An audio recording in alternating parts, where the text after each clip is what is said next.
Oh, who's that kid? Nick. He looks like Beaker from Muppets. The one on FS1, Nick Wright. Yep. Yeah. I got something. That's amazing. I did not even. I love that. She was way more well known than I was when we first got together. I was always well aware of the fact that I was going to have to work very hard to not just be known as like, oh, he's that guy that dates Mickie James. Triple H could give one shit about John Cena's legacy.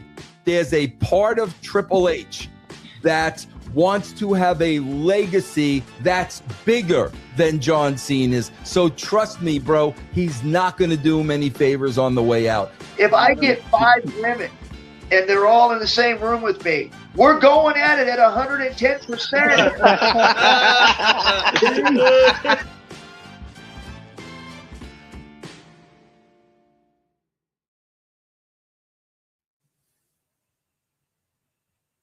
What's going on, everybody? Welcome to Lazy Booking Podcast TV. A little Friday dinner time special for you guys. We're going to be watching WrestleMania VIII. Probably, arguably, the last of the golden era as we transition into the new generation era the following year. I'm Chrome, as always, joined by, let me do a little switcheroo here. There we go. You going in alphabetical order? There we go. A, B. There you go. Well, no, because I'm C. Fair enough. Well, host got to go first, and then you got to, maybe. You're good. Joined by my man right here, Mr. Eric Archer, who joins me every Tuesday night on A2D Radio for the Lazy Booking Podcast. What's up, brother? What's up, man? Happy Friday. Happy weekend. I'm so excited. I got pictures falling off the wall. We're ready to go. Hey, let's do it. It's going to be a party up in this place. I got some weird shadows from like the time of day with like everything shining in at me. And all the way from Canada, Calgary, Lazy Booking Podcast legend, original co-host, and now more a part of the Lazy Booking Podcast brand, Mr. Billy Thrasher. What's up, my guy? This is my jam. I'm excited to be here. Let's have some fun with this. Yeah, listen, we're going to have a lot of fun. We did a watch along for the 90. Ironically enough, it wasn't planned that it was going to be that Rumble leading into this WrestleMania. It's just we always wanted to do the 92 Rumble and always wanted to do WrestleMania 8, 9 something on tab. Maybe we'll do that next year, whatever it is. But it just kind of fell as it did. And here we are. We're doing it. We did the 92 Rumble around the Rumble time. We did the match, not the whole card. And we're going to kick it off here. And we want to encourage anybody out there who watches, please get out there, pull it up on Netflix. As we go along, I will pop up these little things like this here just to give you a little idea, to let you know what match we're at. And we're going to have a lot of fun. We want your comments and all that. So please make sure you guys join us and contribute in and have fun watching with us. So we're going to get ready to rock and roll. So we'll give people about 5 minutes to launch it up. So let's get some early comments in here about this WrestleMania. I know you both have some things that you wanted to talk about before we get it rolling. Billy, you can go first if you want. This is such a so back when I was younger watching this, it was the coolest thing to see. But now, knowing what we know later on in life, this is insane. Finding out everything that happens with this card and afterwards, just absolute madness. How they went from, WrestleMania VII, which was supposed to be outside, right? They couldn't sell enough tickets. That's a whole thing. Anyways, they went from being inside to another stadium, which, bold choice. I wonder what the comp ticket numbers were for this. There's quite a few. But the aesthetic of this whole thing looks awesome. I will give it that.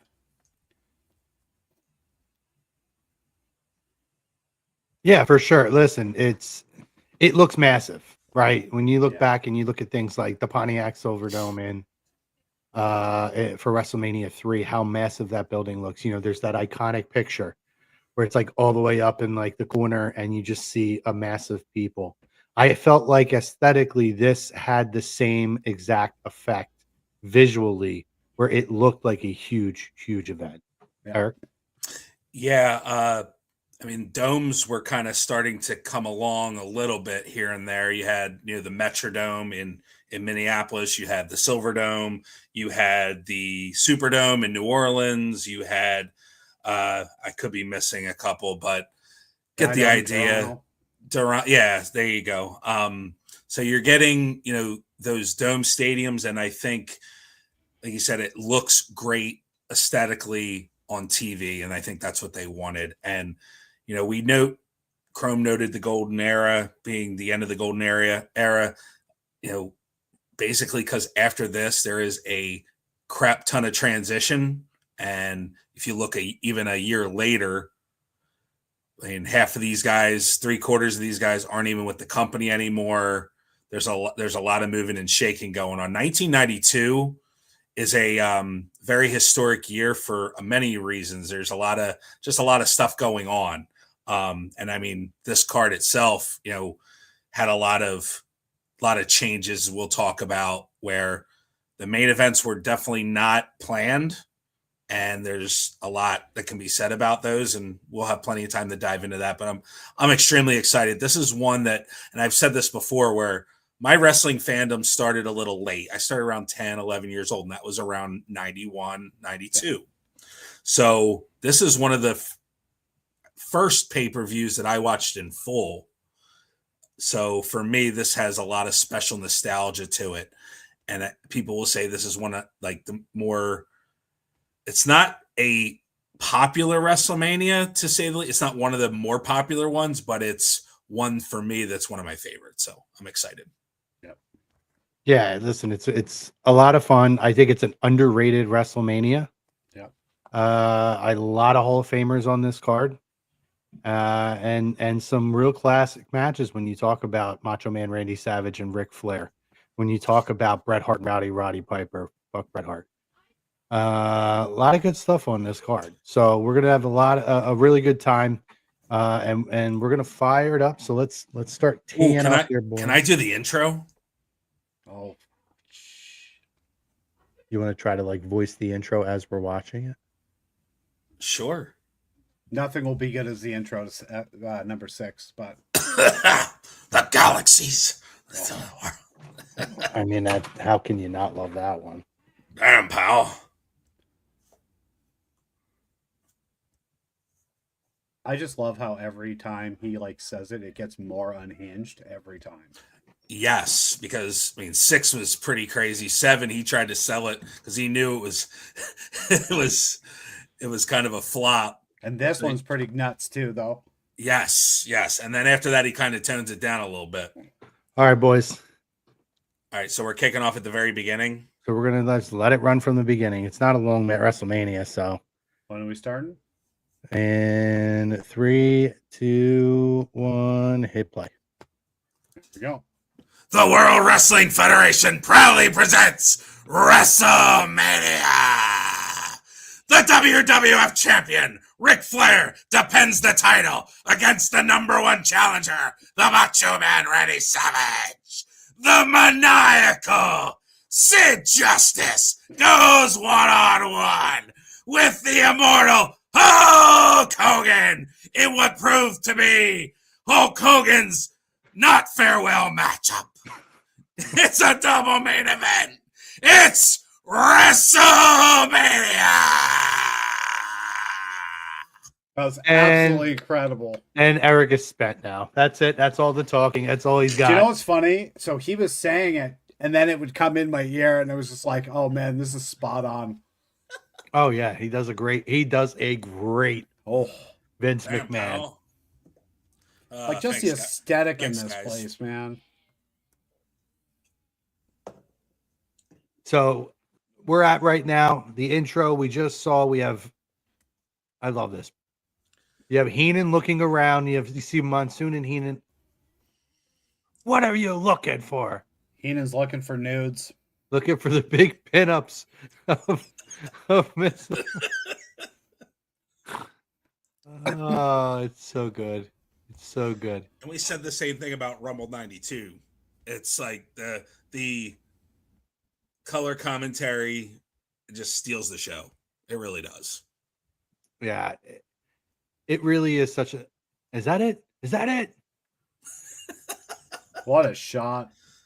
Yeah, it's awesome. Big time America the Beautiful here with Reba McEntire. Is it 92 or what with that hair? Look at that hair. Oh, yeah.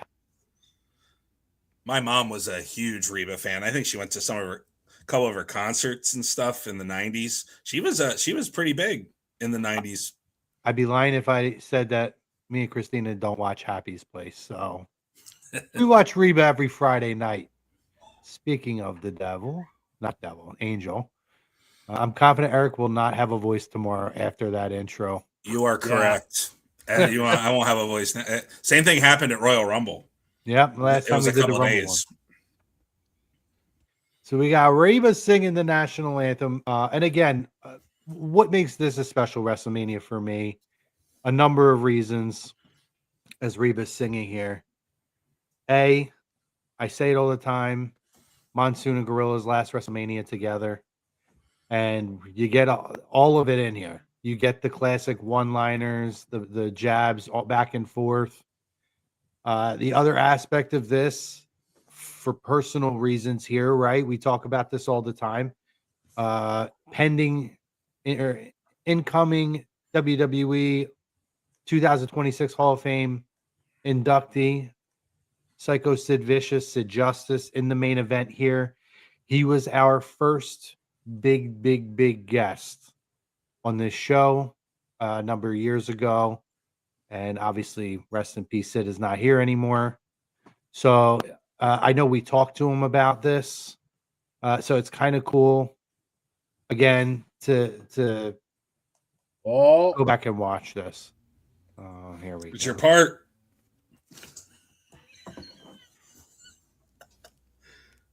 Tito Santana sucks. Reba McEntire. All right, here we go. Is that a toupee? Oh, he hated this gimmick. Yes, I don't blame him. So also interviewed Tito, and he hated. Which, by the way, if you haven't seen it, the only place you'll find it is on the Lazy Booking Podcast TV page. Go back to our classic interviews playlist, and you will find the interview with Tito Santana. That was in classic fashion. We have a storm in the middle of the Tito thing. Power goes out. Oh, but Tito's giving his sister some love. Are you sure? Oh boy! But we have commentary on this is nuts. It's amazing. Yeah, I know we alluded to it a little bit on the Royal Rumble watch along, but Tito was he went to bull riding school and everything for this gimmick. They had a lot of high hopes for this thing. Oh yeah, I mean, he hated the gimmick though. We asked him what was the deal with it, and he said, "I don't know." Like that's literally pretty much the response we got.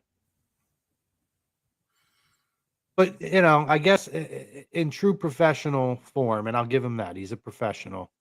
Tito did what he needed to do, made it work. And it is fascinating how many WrestleManias I think he ended up opening, right? Because you want to kick the show off the right way. I don't know how that necessarily opens it up the right way, forcing Tito Santana down my throat. But we do get the first WrestleMania as a single superstar for the Heartbreak Kid, Shawn Michaels, being accompanied to the ring as we speak by Sensational Sherry. The original version of the song, too. Yeah, with Sherry singing.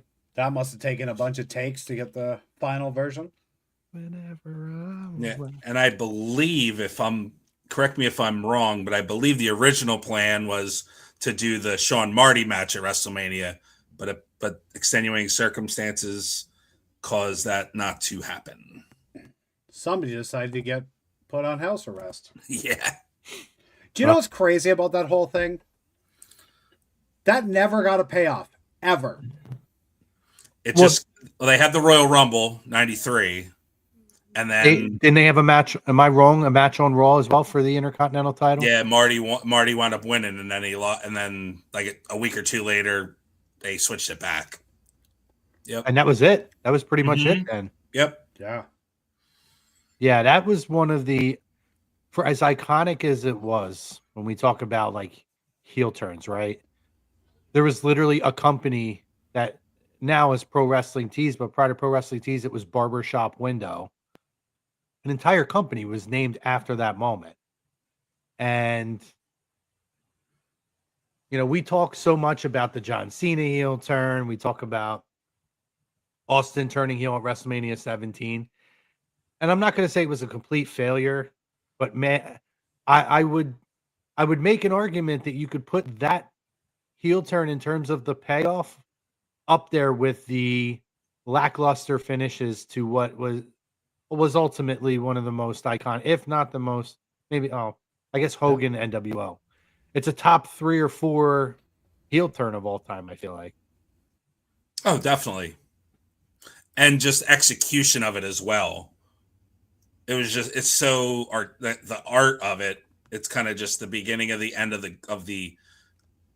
team, and then you see, you know, just when he throw him through the barbershop window, and you see the blood coming down his face. It's like just very very graphic for 92. Oh yeah, and something that, you know, everybody, you know, in wrestling lore will remember for forever. Yeah, it was violent. Oh, freaking Monty. Oh, got a tattoo on her chest. It's like a little heart that's like painted with glitter. Oh man. Man, we lucked out in this match.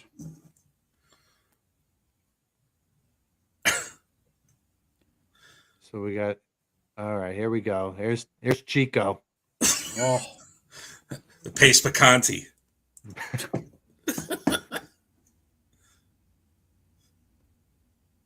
This version of Shawn Michaels is so good, though. I'll give Tito credit, man. He's a solid opener for Manias. Oh, definitely. Why are we giving him credit for anything? Just to make you mad. Overrated. Hey, at least they didn't do Tito and Bret Hart at a WrestleMania. I mean, that would, I don't know what you would do. Your head would explode. That would have tore the house down. It's true. They could have done it in the SummerSlam. The SummerSlam. Well, that's 100%. That's a match I would be like, all right, boys, you take this one. I'm going to step away for a few minutes. Yeah. I'm going to step away and get my barf bag.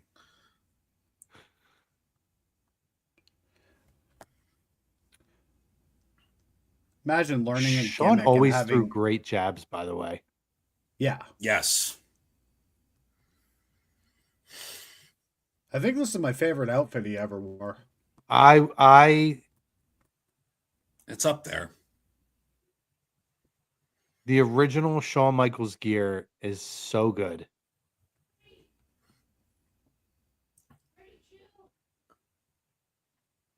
I wasn't a fan of his gear at the end. I liked like this one, and then some of the ones he wore like in the mid 90s, but the stuff he wore after when he came back, I think he initially came back with the same stuff, but then went to the other one, like the solid black color stuff with red. It just, I didn't like that. Not gonna lie, I'm distracted by that referee's haircut right now. He's got the bowl cut. That is a straight up bowl cut with a little bit of a party in the back too. It's not all business up front. You know that was freshly trimmed right before they went on. It looks like the Fink probably did it for him. Here you go. God. Miss Fink, man. I feel like this event's a whole bunch of like what ifs. You know what I mean? Oh yeah. I've always loved the aesthetic too of like you're in a dome and it's light out and then it slowly gets dark. That's even stadiums. That's my favorite. It's very cool looking. Yeah. It is very, very cool looking. See, the pace, I expected the pace, and it picks up at some points. Yeah. But I would have thought this would have been a little bit more of a faster paced match. And I'm not going to blame Shawn here. I think it's Chico. Age is hitting him. When in doubt, blame Chico.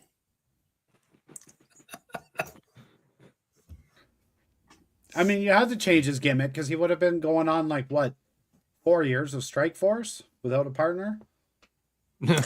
Sure. Yeah, I mean, he really didn't have any gimmick except he just came out and With the Arriba. That was it. Well, God forbid you let him just be Tito Santana, a Mexican wrestler who actually doesn't wrestle under a mask. But the bullfighter is so much cooler. Oh, I mean, yeah, it was so good we had to go back to it. How many years later and double up? Actually, 2.5 up because we had what was the little guy's name? Oh, Torito. Is it El Torito? El Torito. Oh goodness, I forgot about that. Thanks for reminding me. You're welcome. El Torito. I believe that Primo and Epico. I last I saw they were in the NWA. Yes. Are they still there? Okay. Mm-hmm. I think they're advertised for their next show if it didn't happen already. Yeah, I saw them last summer. Uh-oh. With the NWA when they were in Philly for the Crockett Cup. I miss the blue shirt, bow tie, referee gear as well. I really do. Oh, we lost Billy. We lost Billy. One down. Man down. He'll be back. Yeah. Yeah, that look was it was unique. It was, I don't think NWA had anything like that. They had like the stripes. And I loved it when they brought it back for the first Saturday night's main event. Yeah, they used to bring it back for like old school Raws and stuff like that. Which I miss those as well. I don't understand why we get rid of all this stuff. They talk about the past and the lineage, and that was kind of the one time where you kind of did that. Much like, the NBA and All-Star Weekend and stuff, they always have the legends that kind of come back and parade around a little bit. I saw nothing wrong with doing that one time a year. I would love that they would bring back some of the old music, like the intro. Like, I understand there's sponsorships and stuff, and you're getting paid to have those artists, utilize, put their music on WrestleMania. But I mean, you could afford to give us a retro WrestleMania. I would love that. That'd be so cool. Oh, 100%. I mean, just the original logo alone. Mm-hmm. It feels different. It feels special, Not to say that it doesn't, because I look at I think the Philly logo might be the best logo they've had as far as outside of the original logo. Oh, I love the Philly one. And maybe it's because I went and it was all over the place around here, but it definitely sticks out. But it's cool looking. It's oh, it is.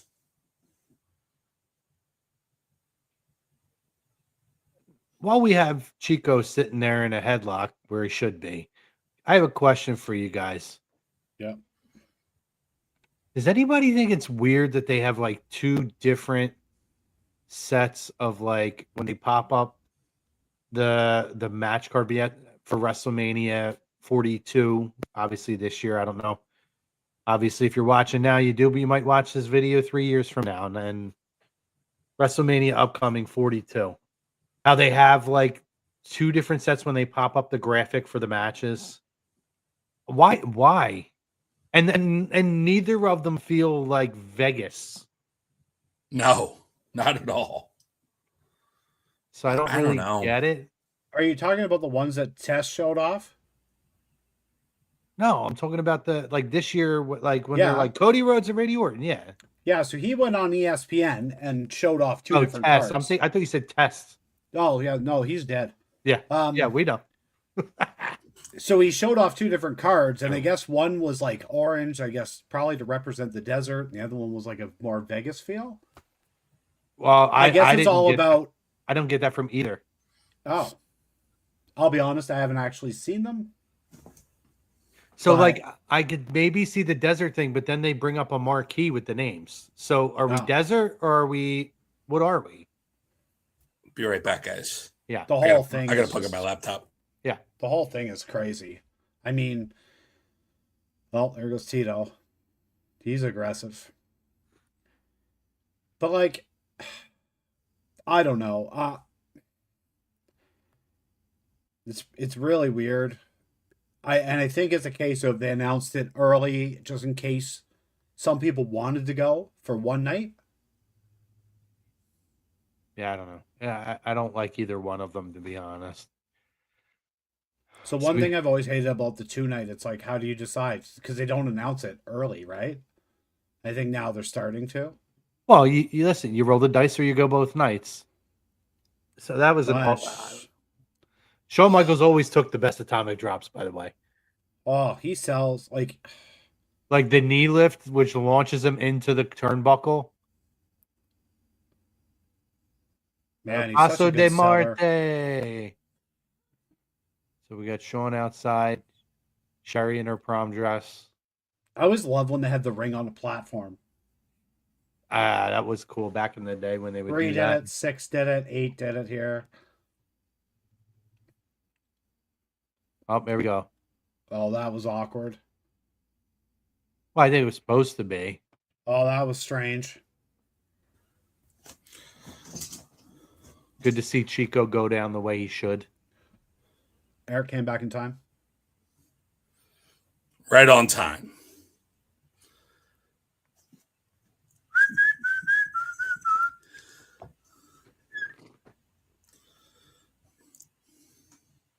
So Shawn Michaels wins the match. Holds on to the ropes. Chico falls backwards. He ends up pinning him. Clean. Yeah. Clean like a pair of sheets. Absolutely clean. Is this the one where he throws down Sherry in front of him? Calls over Sherry, grabs her hair, throws her I down. believe so. The Yep. pose Yep. is amazing.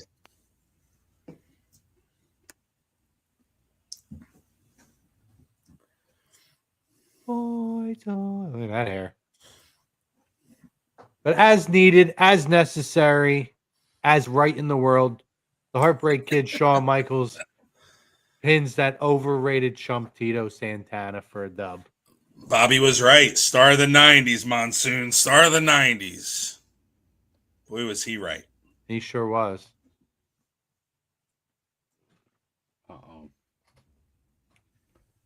All right. So now we're looking at Gene Okerlund. Oh, no. Bringing Package. out- What a package. LOD.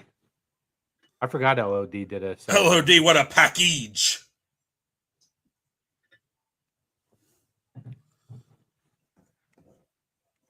So it's strange to me.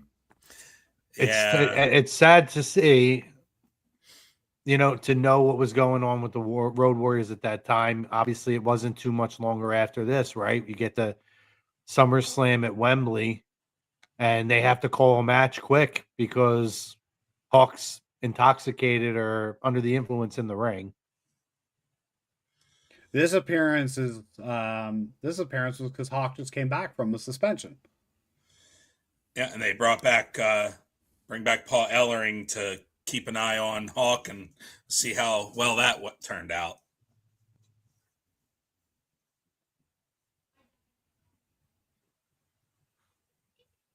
Although I wasn't sure if they were bringing out the puppet here. I had to brace myself.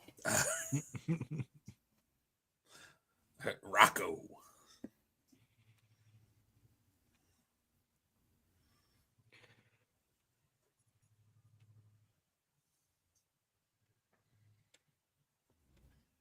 Always makes me sad to see Hawk up on there too. I'm sorry, Animal.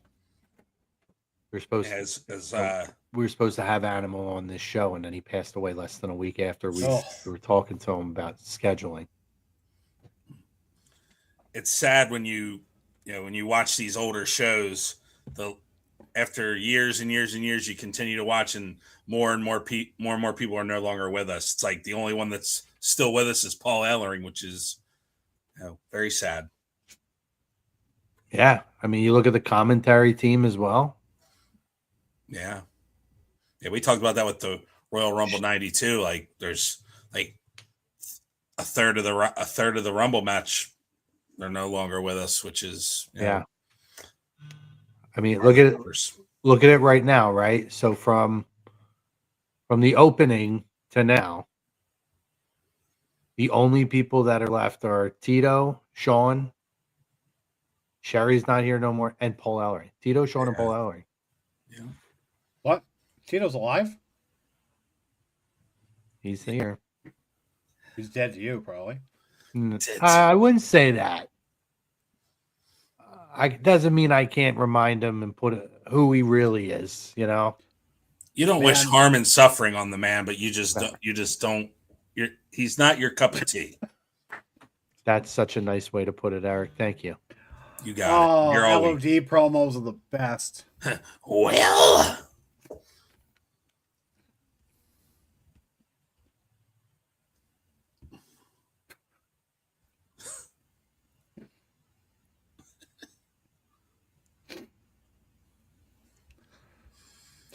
every time he actually talks, his body shakes.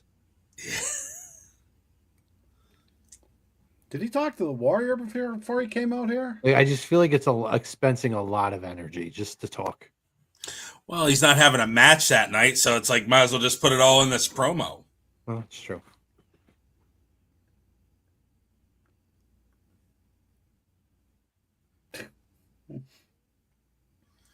Was this the first promo of its kind at a WrestleMania? I can't remember another one.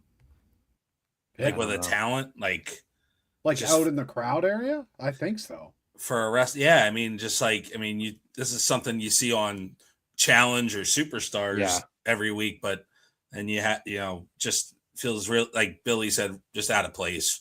It's even to have it. It's not awful. No, it's way too long. Mm-hmm. Way too long. Yeah.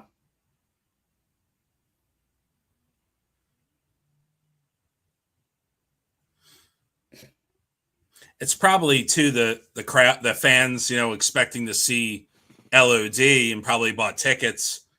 They want to at least get him out there, to wait and cheer for him. So I get it. It's a lot of downtime, especially at the start of the show. You just started your opener, and now you go to this. Yeah, I mean, it was a good opener. It wasn't a barn burner that you got to let the crowd cool down. Right. This is something you put after Flair and Savage, honestly. That's actually a good point. Very good point. LOD. Nice Ray-Bans, Paul.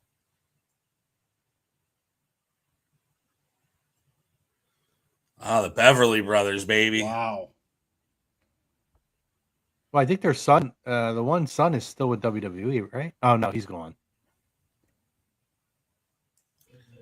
Mike Enos was he was having a match when Scott Hall came out on the Outsiders, his first go around.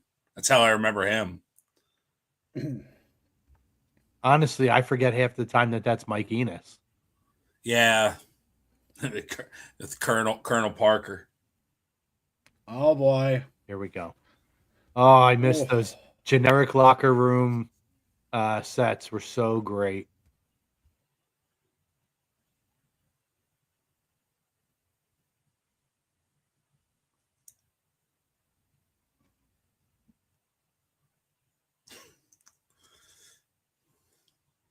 God, Jake is so good. Shame.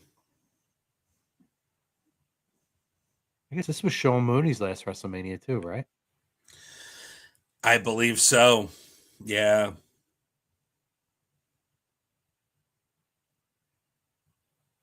These segments were so good. Oh my God, the funeral parlor. Yeah.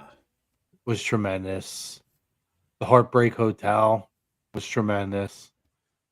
I could go back all the way to even like the flower shop back in the day. They were always so good. Yep. Brother Love Show, Barbershop. They just don't, they just don't invest that time. I guess it's, I mean, you would think it would be tough, but I mean, you got 3 hours of SmackDown. You could do something like this and be somewhat entertaining. I mean, they tried it with Waller had something, right? Waller effect, and they have some stuff, but I mean, it's nowhere to the. But those always had the same formula. Like back in then, you didn't know if something was going to happen. Mm-hmm. Like most times, nothing would happen. There would just be an interview or whatever. But then you'd have like the Snake Pit, for instance. Honky Tonk Man hit him with the real guitar. That's right. And really fucked him up. Yeah, he did. Oh. Yeah, we talk about a lot of transition. I mean, this is it for Jake for several years in WWF. You might be right, Rue, but I don't remember him at 9. He may have worked like Event Center and stuff, but I don't think he was actually on the WrestleMania. I think Pettengill was in the crowd, and then Pettengill, Monsoon, because Monsoon was sick. That's why they put Jim Ross at commentary, because originally it was supposed to be Monsoon and Bobby with Savage, but Monsoon was sick. Yeah, they still included Monsoon. They had Pettengill there. And they had Mean Gene and the Okerlund was doing the backstage segments. I don't recall, Rue. You could be right. There could have been a point where they utilized him, and I'm just not remembering. Yeah, he may have still been with the company, but I just don't remember him being at 9. I think it was the transition to Pettengill at that point. I think Pettengill was brand new. Yeah, he was. That might have been one of his first events. All right. I remember him out in the crowd. There was a celebrity out there, I forget, and she was like, I don't feel it. You could just tell she didn't care. I forget who it was. We are now moving into our second match as the Undertaker is entering, and he will take on Jake the Snake Roberts. Ooh. With one of the most iconic, for many different reasons, not what you would think, tombstones of all time. I don't know what you mean. What are you talking about? There's also, you mean because it was on the outside of the ring, right? Oh yeah. But there's also a lot to unpack with this match too, right? Like, I don't think Jake was the most cooperative. Well, he wasn't. He was. I mean, this was his last match with the company for a long time. Yeah, there's rumor and innuendo that he asked for his release right before, and he wouldn't go out to the ring if he didn't agree to it. If he didn't agree to it. From my understanding, he wanted the booking job, and they wouldn't give it to him. 100%. Yep. Because of a scandal that was going on. Somebody had left, so he wanted it. They weren't going to do it, so he was like, all right, I'm out. Yeah, he was full of piss and vinegar then. And it's probably number one on the list. Number one of fatalities from the company. Yep.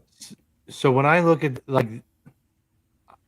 this was always my favorite version of the Undertaker, the original version. Thank you. Now, I go back, and even to this day, right, we see all these different things and the evolution of the Undertaker, which I give him a lot of credit, because in an era with the golden era of how many gimmicks there were and weird gimmicks and things that didn't work, I've always given him credit for his ability to evolve and then go back when the time was right. Yeah. But this version of The Undertaker, I still see pictures of that version of The Undertaker, and it's just like, yeah, it's still magic to me to go back and see it. And I always said, I wish, I know he did it for WrestleMania 13, but I would love to have seen one time towards the end of his career him wear that gear one more time later on. Yeah, I agree. Yeah, I think especially with the new generation, it was kind of challenging to not be a cartoonish gimmick. Not that not that he changed, he evolved, like you said, but I think it kind of went in a different direction, especially after he came back in '94. Mm-hmm. What's crazy to me is this whole thing started at like SummerSlam 91, right? Like 7 months earlier. These guys busted up Savage's reception, right? Yeah, there you go. 7 months later, these guys are in the ring. Like, there was a whole weird period, obviously, with the booking this show. It's like Savage got away, nothing happened to him. These guys end up fighting. It's just, the whole thing is strange. It's wild, too. Undertaker, a few months prior, was champion. Yeah, that's right. Yeah. Yeah, so Survivor Series, right? And he went from and then from there, now he's a babyface, which when you brought him in '90, that character, I don't think they expected him to get the reactions that he was getting.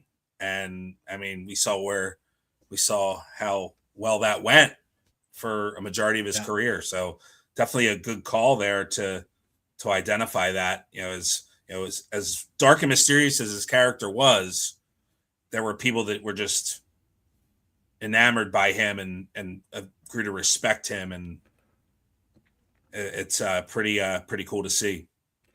Chrome, I was telling Eric, I was like, you know what?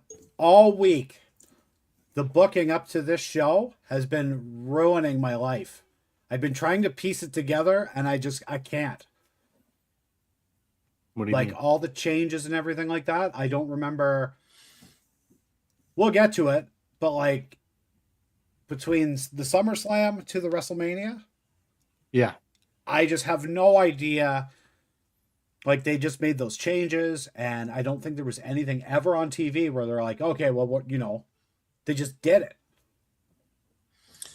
Yeah. Chrome, I was telling Billy knows, did you see they released on the Vault a couple days ago, mm-hmm. you remember they used to have the Road to shows like in the 90s. They have the Road to WrestleMania VIII that came out.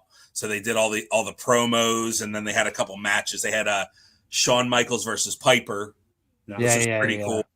And they had a couple, so that's on the Vault now. So those of you that are listening and watching, I remember was it WrestleMania 10, because it was an earlier WrestleMania. I believe that was in March, and they would have the March to WrestleMania special. Yep.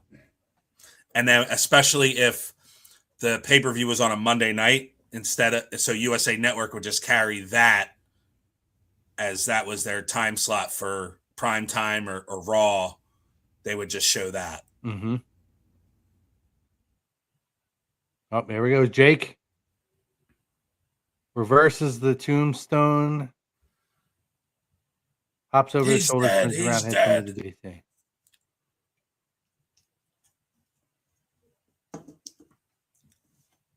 Services are right now. I saw something online about somebody complaining about the DDT being a crappy maneuver. I think Blake Monroe uses it in NXT. Mm-hmm. And I'm like, that is a move that you could put on anybody and it's effective. Like, Jake just made that move just lethal. Like everybody in the audience, whether he was a heel or a babyface, they wanted to see that move. So like, I just think like that's totally wrong. I think that move is one that's not used as much anymore. I think for good reason too, because it's with the head and stuff. But listen, it's believability, right? And I've always said this. I love the DDT because if somebody drops you on your head, your ass ain't getting up. Right. So anyone who has it's such a marked thing to complain about something like that. It's why everybody loved the Young Bucks. To me, them and the Usos ruined the super kick, and that's one of the greatest finishing moves of all time. Nobody should ever get up from the super kick. There it is. Here we go. We're outside Tombstone pile driver. Oh, how City. so devastating. He's got a mark from the mat on his head. You can see it. He broke his neck. I think he broke his neck. Worst worst Tombstone. One of the worst of all time.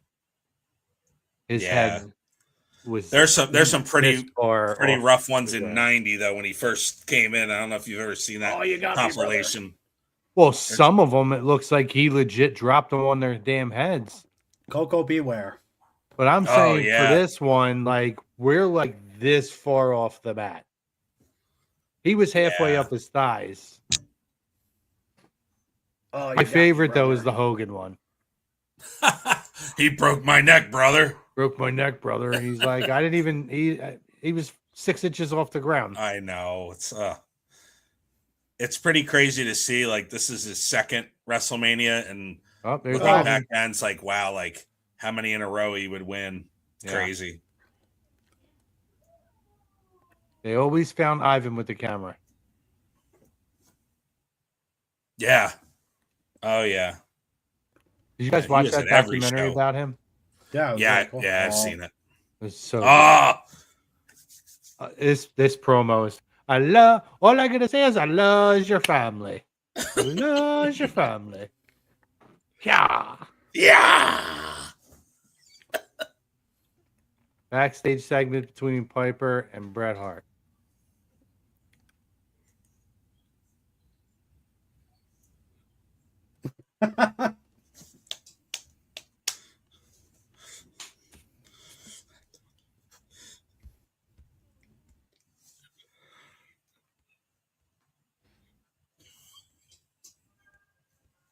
He was a body trade till he was 7. How are these guys not? How is Bret not laughing at this?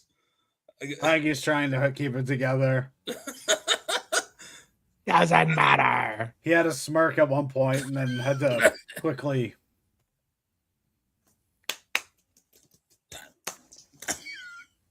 Only one piece of bologna. I was hungry.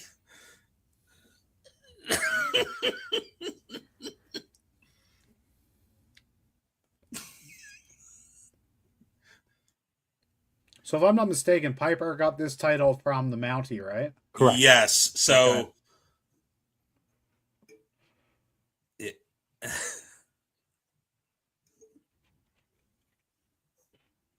could have had you. Not if I get you first. Should have been all Bye I care about is one thing. Not Bill now, Goldberg. not today. She be mine. bye. Bye. Bye. Oh, this is so crazy. Not today. She be mine. So yeah, Billy. So the story goes that Bret lost the title to the Mountie. I think Bret had the story was he had like a fever or something like that, but apparently he was negotiating with WCW, and there was a clause in his contract that automatically renewed his deal, so he wasn't going anywhere. So then they put it on Mountie, and then Mountie dropped it a couple days later to Piper at Royal Rumble, and then we come. That's a big what if. What if it didn't renew and he wound up in WCW in '92? Who would have been the guy in '92? It's true. Probably still would have got kicked by Bill Goldberg. Yeah. And Piper's only WWE Championship. Oh, Yeah, until later he did have tag team title Yeah. later with It's only Flair. singles title. There you go. That's crazy.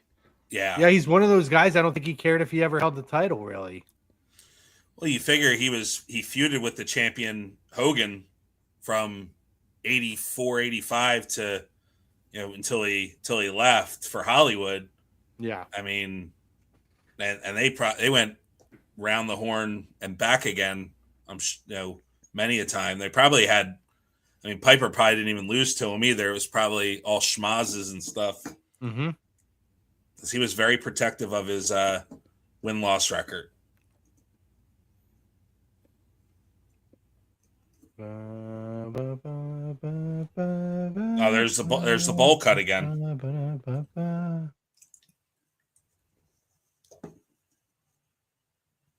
I couldn't even tell you that referee's name. Me neither. Which one is it? We'll call him Bowl Cut. Oh man. How you doing, Bowl Cut?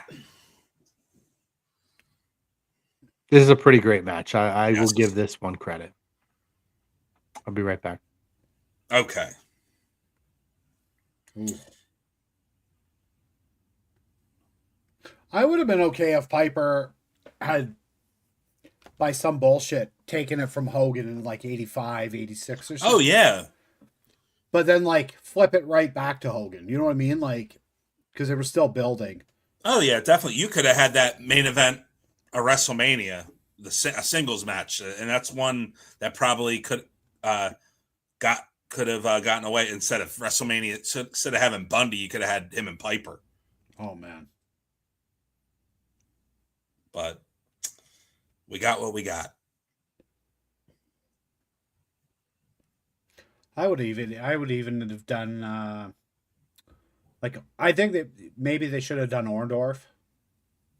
Or was that? Yeah. I mean, that Toronto show, I know they had a show in Toronto in the big event, 86 or 87. And that I think they had like 40,000 people there. So I mean, it was a draw, and Orndorff, was hated when he turned on him. So it definitely could have worked. It's funny. That's my first memory of wrestling is when he turned on him. Oh, really? Yeah. That's how cool. long I've been watching this stuff. Yeah, it's like those moments that I always remember. Mine's when I started in 91, like when Brett won the Intercontinental title from Perfect. Like that was like, oh man, that was such a good match. Yeah, I'm like, I like this stuff. This is cool. Keep watching this. And then finding out later, Perfect was so beat up. It was like, yeah, kudos to him. Yeah, to just get that match in the ring. Hats off to him for wanting to do the honors and do it the right way. But you could just tell, towards the end of that match how much pain he was in. Looking back now, I remember watching this match being like, I have no idea who I want to win this. Yeah, I was kind of the same, especially in my, I was like 11. So I'm like, good guys and bad guys meant something to me in a different way. Like I thought it was more of a real kind of knew behind, knew it was already, what it was, but still felt it was a lot of realism in it. I love the story to this match though, as you'll see it play out. Like it's almost like Piper's fighting with himself. Yeah, because his instincts go for the cheap shots and the eye gouges, and then you're right. It does tell a really, really, really good story.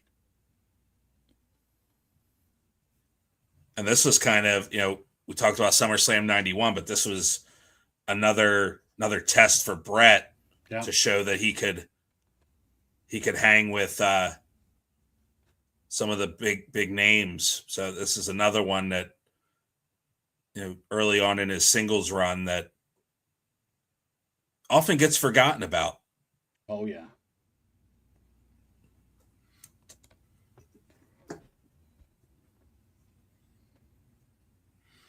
And I think after this is it for.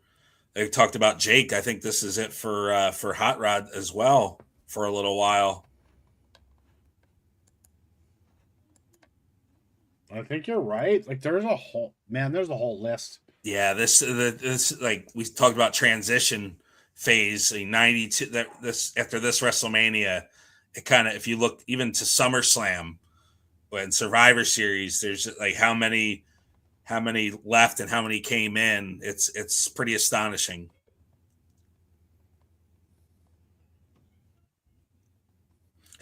I'm looking at the tops of the thing. You see RCA and Winston. Like, That's crazy. I think this was called the RCA Dome at one point. I think it was after the Hoosier Dome. I think it was called RCA. I could be wrong, but I think you're right. Yes. Because of where the Colts played, right? yes.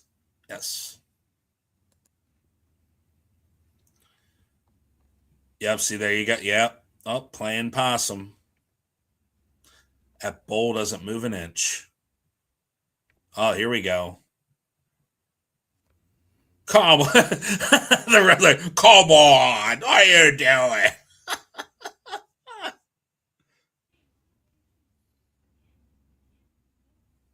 Let me tell you, Brett, I'm going to smack you. So I just went back and looked at the list. So this will be his last, Piper's last for about 2 years. Oh, until, what's that, 94? Is that the match with Lawler? Probably, but they only actually, in those 2 years, there was a few unaired Piper's Pit segments that he did, but other than that, he was gone. I think they went on like a European tour after this or something. I remember there's something with Piper and Michaels. That's definitely possible. That could have been, but I think soon, yeah, you don't see him on TV for quite some time. I think he came, I know he came back and they did the Jerry Lawler match at one of the King of the Rings. I think it might have been 94, but yeah, he was definitely in and out throughout the 90s, especially the early part. It's crazy. Like, oh, there's a, see, there we go. Oh, yeah. The whole thing, there's the sportsmanship side, and then Brett gets in and he suckers him. It's great. Yeah, great storytelling. And I love the entrance. Like the there's neon blood. WWF. That's really, I love that. Yes. Oh, the old, yeah. I think this is the only one I got used at, wasn't it? I believe you're correct.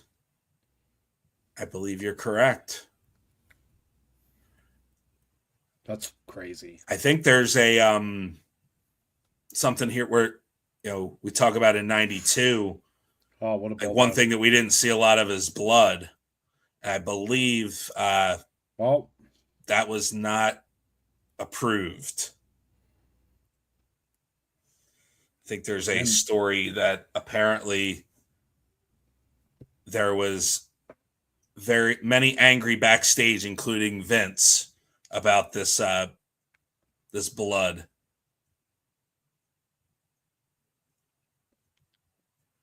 It's not the first time, or it's not the last time we get that with Brett either in a match. But I feel like it added to this match. Right, as it added to the other instance I'm talking about is WrestleMania 13 with Austin, where that was not a approved spot either. But to your point, like that image of Austin, it wouldn't have the same effect as it has today without that blood.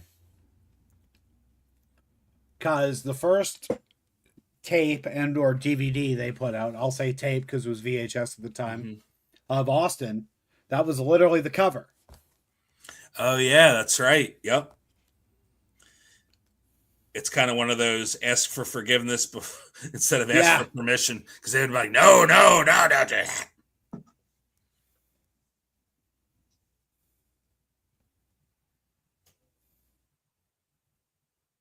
Do you know what's funny? So I'm watching this Piper match, and like literally the last one I remember at WrestleMania was like literally him and Adonis. A 3. Yeah, because I don't think he was at 4.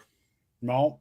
And then 5, he did the Piper's In-ring. Pit. Oh, 6. Never mind. How could you forget that one? I was at 6. Where? Oh, that's right. Maybe that's why I forget it. Have you heard? Now I wish I could forget it. Have you heard the story that apparently the solvent that was supposed to take that stuff off, Andre, or I get rid of these. apparently he had to go through the Toronto airport like that. Yeah. That's incredible. Yep. Yeah. Gosh. Shit, he's really busted open. Yeah. And it makes you wonder if it was actually a hard way, but Now, how was that not a pin? he was busy fixing his bowl cut, Billy. Yeah, that's true. I've got to find out what ref that is. It's not Kruger. I could not tell you.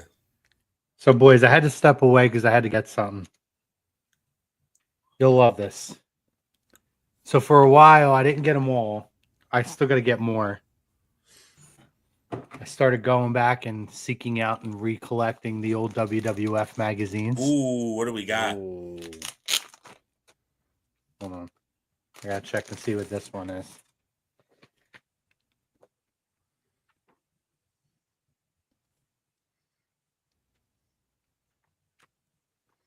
They're awesome to flip through, though. Oh, yeah. Like, look, you remember, like, to buy the merch? Yeah. Oh my goodness. It had the catalog inside it. Yeah. Oh, my God, it was so good. It's awesome. So So you this have the these are old like mint pictures of like condition. Stephanie as a child modeling the stuff. It was awesome. Oh, she's on that. So there's another thing that's on the vault that came out, the Fan Fest from WrestleMania 11. Mm-hmm. And Stephanie is working one of the booths. That's crazy. Yeah. Oh my God. Dude, Is it's so that great. Virgil? That is Virgil. I thought that was Billy Graham, and then it was Sid Justice. What They got the bed set in here. I had that, Oh, by the man. way. Yeah, this is such a great match. We were talking about Chrome about how this tells a really good story with Piper doing heel tactics during the match and trying to like Yes. avoid him, like he's like second guessing himself. Piper sucks. Brett's in a crimson mass. He's bleeding more than I thought he was originally. Oh, there Yeah. he goes. Oh, there See you goes later, bowl cut. Bowl cut took a nice bump there. Oh, Ooh.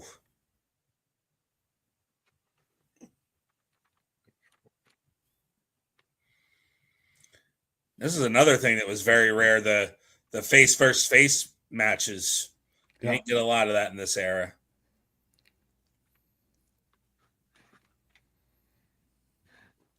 So this is the May 92 edition. Oh, wow. crazy. You know what's great about this one? We're watching WrestleMania 8 right now. Yeah. Yeah. This is the one after WrestleMania Elizabeth. where they reveal the scandal. Ah, it's Where awesome. Flair superimposed himself over Savage in the pictures. Ugh. It's She so was mine before she was yours. Oh, this is the biggest part of the match here. Yeah. That internal struggle if he's going to hit him with the bell.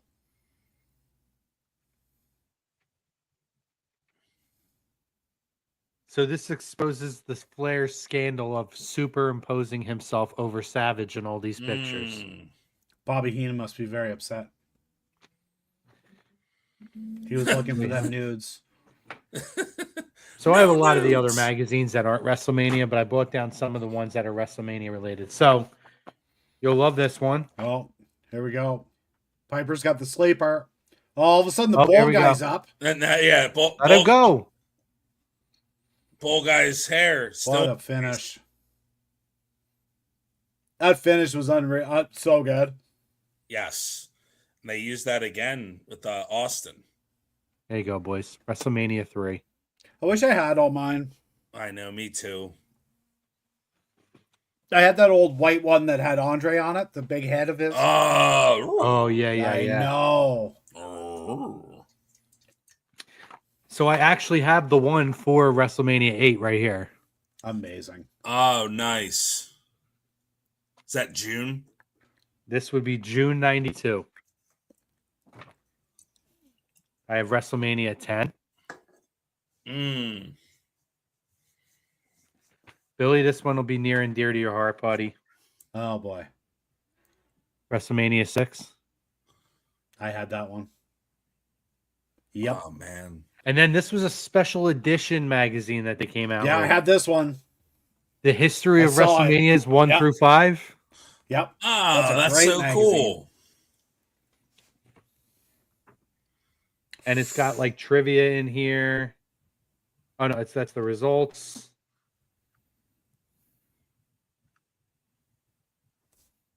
It's good stuff, man. To go back and That's awesome. so my goal is to get. I'm not going to get every WWF magazine that ever came out, No. but I would like to get.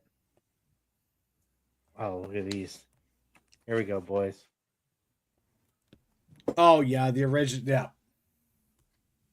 Those rocker shirts were bangers. They were awesome. Uh-oh. Here it is. We got an interview coming up. Yes. First appearance on WWF or WWE TV for Lex Luger. The He looks narcissist. super juiced up here, by the way. I think he's doing the WBF, right? Yeah. Uh-oh.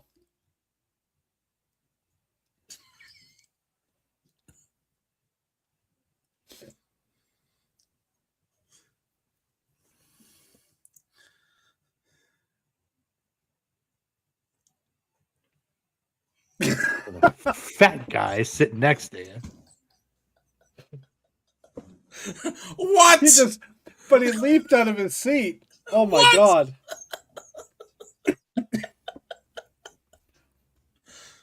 Is that right? SummerSlam, yep. Yep. Funded by Ico. You gotta want it, man. You gotta Oh want yeah. So I have an Ico Pro t-shirt. I wear it all You the need time. to get a banner for your house. it. Ico. You gotta want it. It would be awesome. That would be That- awesome. I'm sure they're around. The Ico Somebody's Pro got it somewhere. The Ico Pro tee I got was a not pro wrestling tees, a barbershop window purchase back in the day. Nice. Man, the size of him. That's wild. He's so big, it's crazy. Yeah, I recently saw, I think online they have the WBF Body Stars show that they had, and he was on there. Like, he's just like massive. Definitely more than Ico Pro's got some special juice in it, some special sauce. The secret stash of him and Vinnie Mac. Come on, Lex. I'll give you some of this. More conceited than you are. I don't remember him being that big. It's Like his massive. neck. Like Bob, give us a peek. Doesn't some lady come out with some milk or something? Oh, here we go. It's only been about a week and a half. Most of the other competitors trained for years. Jesus.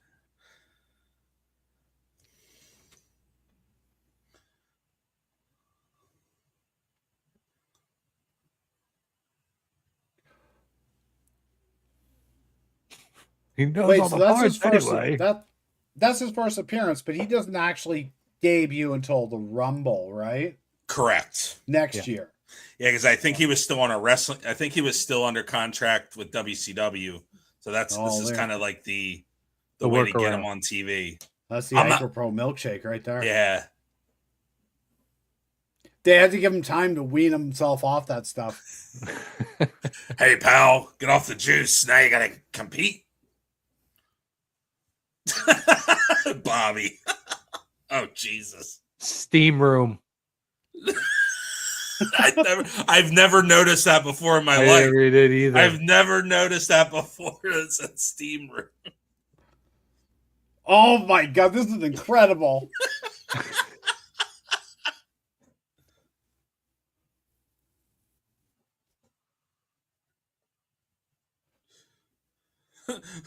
what's yours is mine, and what's mine is mine, and yours is mine. Do you know too. what's crazy? I don't remember this match at all. No, this is the one with Ray Combs does the intros for everybody. Yeah. This is like one of the things I remember the most from the early WrestleMania, as pathetic as it sounds. Holy crap. Oh my God.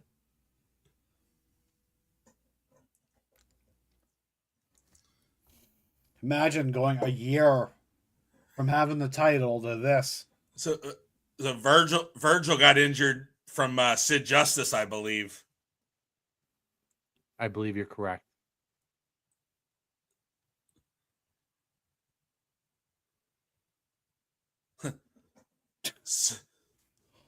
Sarge went from WWF champion the year before to being in an 8-man in a throwaway match.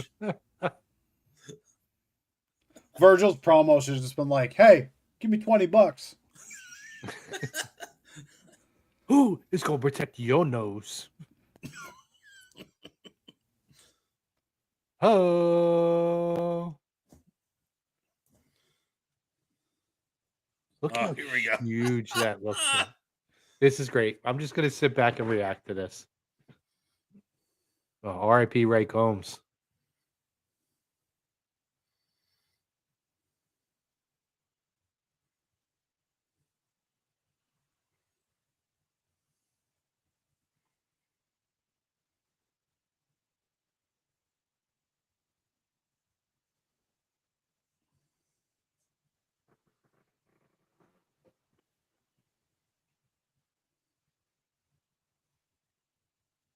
What is he doing?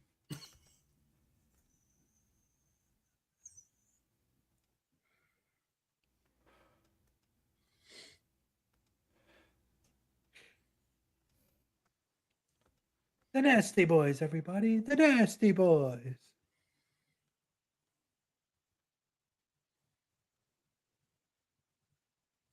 Oh my God. This is a brilliant idea, by the way.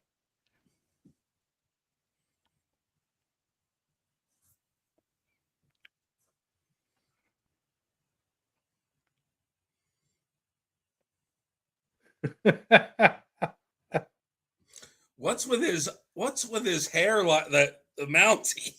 Who gave him that haircut? Ray Rougeau?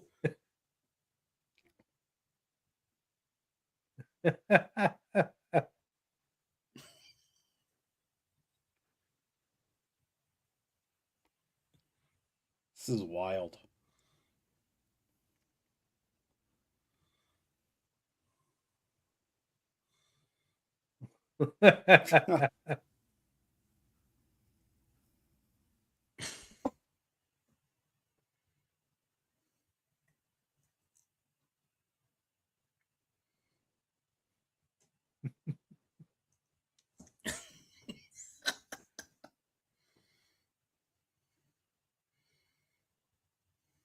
The Nasty Boys.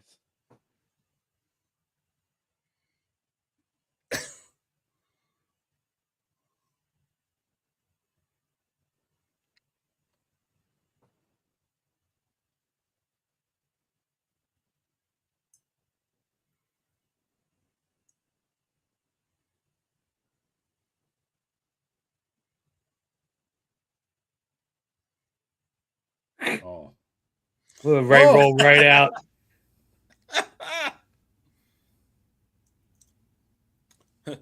Referee Danny Davis. He didn't even announce the other four. He just roasted 4 of them, and that was it. Yep. Old Danny Davis. I can't believe you don't remember that, Billy. That's like one of the. No, I do not remember this match at all. This match would be one of the most forgotten things probably in the history of WrestleMania, but I never forget it because of the Ray Combs roast at the beginning of it. So I knew he was there, but I forgot that's what he did. It was so good. I think he did more. I think he did I think they had some of the guys on Family Feud. Yes. And then he came back for like Survivor Series or something with I think it was the Hart brothers. So That you can find all those episodes with the old, and I could send you the links, Eric. I actually saved them on a playlist. All the old Family Feuds with the WWF superstars. Oh my God. They're a fun Nice. watch to go back and watch. Oh, I'd love to see those. They face each other. It was was it WBF versus WWF or something like that? No, I think it was like heels versus faces. Was it? Oh, you're right. You're right. That's great. The Nasty Boys, ladies and gentlemen, the Nasty Boys. One word could describe their tag team success. Lucky. Eric, do you remember offhand when they made the change to the Repo Man from Demolition? It had to be in 91 at some point. I think it was like, I don't think this gimmick lasted very long. I think, Well, because at 7, Demolition was there. yeah, I think now we're at I think 8, that so was it. it's- I think that was it for Demolition at 7. Oh, okay. And then I think Repo Man, it was either in the fall. I think it was the fall of 91. I think it only went to like, I think he feuded with Crush. And I think they fought at SummerSlam. I think that was it for Repo Man. But yeah, most of these guys, after like a few months later, I think most of these guys are I think the Nasty Boys stuck around. I think Virgil stuck around. But I think Sarge after this was basically just an on-air personality, I don't think he wrestled too much more after this. No, Boss Man was gone. He went to WCW to be Bubba. Duggan eventually. All right, Boss Man might have been around a little bit longer, but like he wasn't on WrestleMania again. Correct. 15. Yep. And I think the same with Duggan. Because I'm thinking Boss Man went back to WCW. I want to say around late '93, early '94. Correct. Yes. Yeah. So yeah, he was around early '93 because I think they finished the Nails story like late '92. Yeah. And then I want to say he fought a match with Bigelow at maybe Royal Rumble '93. I think they had a singles match like when Bigelow came back. But Repo Man just laying down the business to the Boss Man. Oh. And then I think Repo Man went to WCW as Blacktop Bully. Yes, the Blacktop Bully. Do you remember being a kid and like kind of still when you were like either you thought it was real or you weren't sure yet, and you would find out that one guy was another guy before then? Because I remember when I found out that Repo Man was in Demolition, my mind was blown. I was like, "Oh my god!" I was mad. I was mad because I love Smash. If Rue's still on here, he'll remember. I wonder if he remembers me telling him about Goldust being Dustin Rhodes, and like he's like, "No, he's not." And I'm like, "Yes, it is." And like we like both like, "Yeah, it's Dustin. It's got to be like, just look at him." Oh God, That's one I figured out pretty quick. Yeah, but like in that day, that's still like, for sure. Here we go. A quick question here: did Luger ever use the torture rack as a heel in WWF? I don't believe so. It was always the forearm. I think he would get them up for like a second and drop them, but he never used it as an actual submission maneuver. You know who used it? Ludwig Borga used it. That's true. I believe. Man, that guy was a jerk. Oh God, what a see that Dark Side of the Ring about? Is there a Dark Side of the Ring about him? Yep. Yeah, just not a good person. Nope.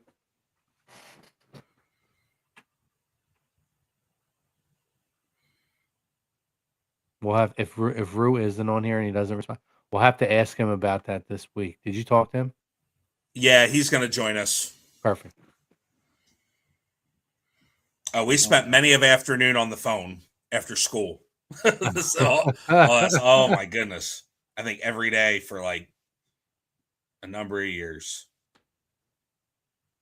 So right now we kind of got a mess in here. Everybody's throwing haymakers. I'm honestly surprised they gave him as much time as they gave him. I was getting ready to say that. I'm surprised. I don't remember the match being this long. I guess they need to give the fans a popcorn break a little bit, go get some refreshments. And in fairness, I don't remember this match at all. So good point. Point taken. I thought that I remembered this match being I'll be right back. Kind of like a 3 or 4 minute squash. Are you kidding me? And I don't remember Virgil getting the pin. That I do remember. Oh, I remember his music. Virgil. Generic music 17 on the old WWF games. Virgil's win-loss record at pay-per-views is pretty good. That's I believe Virgil, it. Man. Yeah, I mean, after this, I don't think he has another one. But no, he had. I think he fought Nails at SummerSlam. Hugs for everybody. Let's off to the Olive Garden. Here we go. Still over 500. Oh, here we go. Oh, the way live. Shut up, Mooney.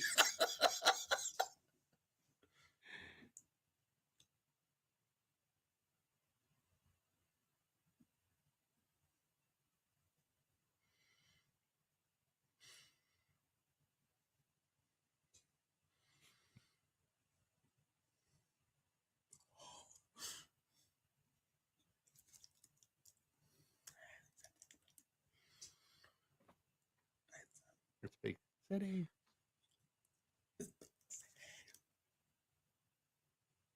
Shot at that champ.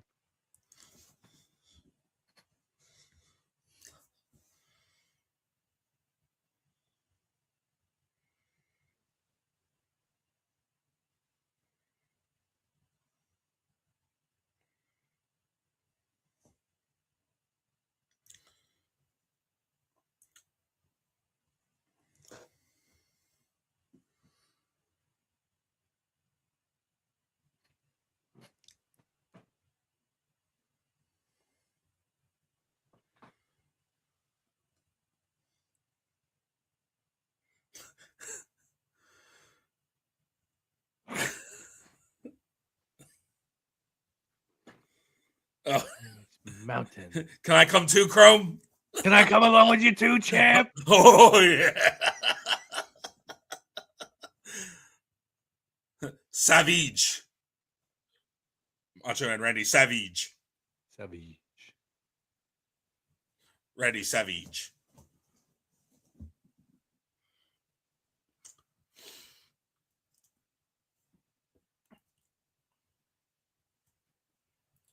Where are we at on the time, Chrome? Just so we can give the live audience. I think I'm a little behind. What time are we at? Just to give everybody, if they just joined us. We're at 1:27 left because Netflix goes backwards, right? So we got about 1:20 or an hour and 27 minutes left. Yeah, we're a little over an hour in. Mm-hmm. But we're about to start off this match, so yeah, we're getting ready to start the Randy Savage Ric Flair match. Woo! Randy Savage. She's all the way live. Billy and I were talking about while you were away, like that entrance. I think that's the only time they use that at a WrestleMania. That glow. Oh yeah. The glowing thing. I always like that thing. I think it's awesome. Oh, for sure.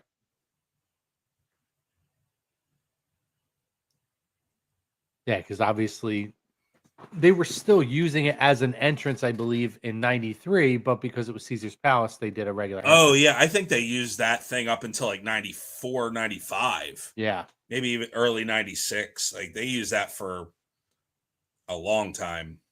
Mm-hmm. I think until they got for Raw, they had the letters. Reach your heart out, Toots. Yeah. There's Nate. And he won the championship at the Royal Rumble. And you can catch that watch along in the archives of Lazy Booking Podcast TV. Yep. That was a fun show. Flair's a square. Yeah. And it's pretty crazy, like, still in this era to have Flair in the World Wrestling Federation. Like, still pretty awesome. So You didn't like the disco entrance? Rib Shot was not a fan. I enjoyed it. You know, I mean, mind you, I was 7 years old when this happened. But even now, so like they had it like obviously they changed the W, but they would have it at like the accesses or whatever they call it now. And like I have a video going through it with the Razor Ramon music hit playing.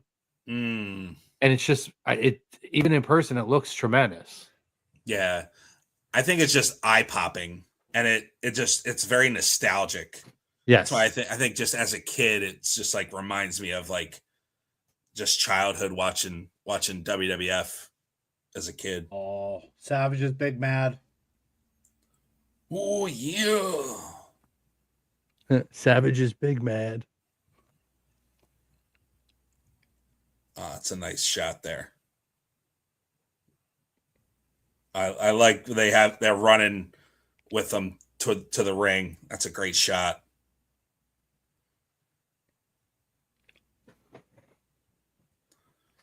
We kind of alluded to this at the beginning. Yeah, this was not the plan.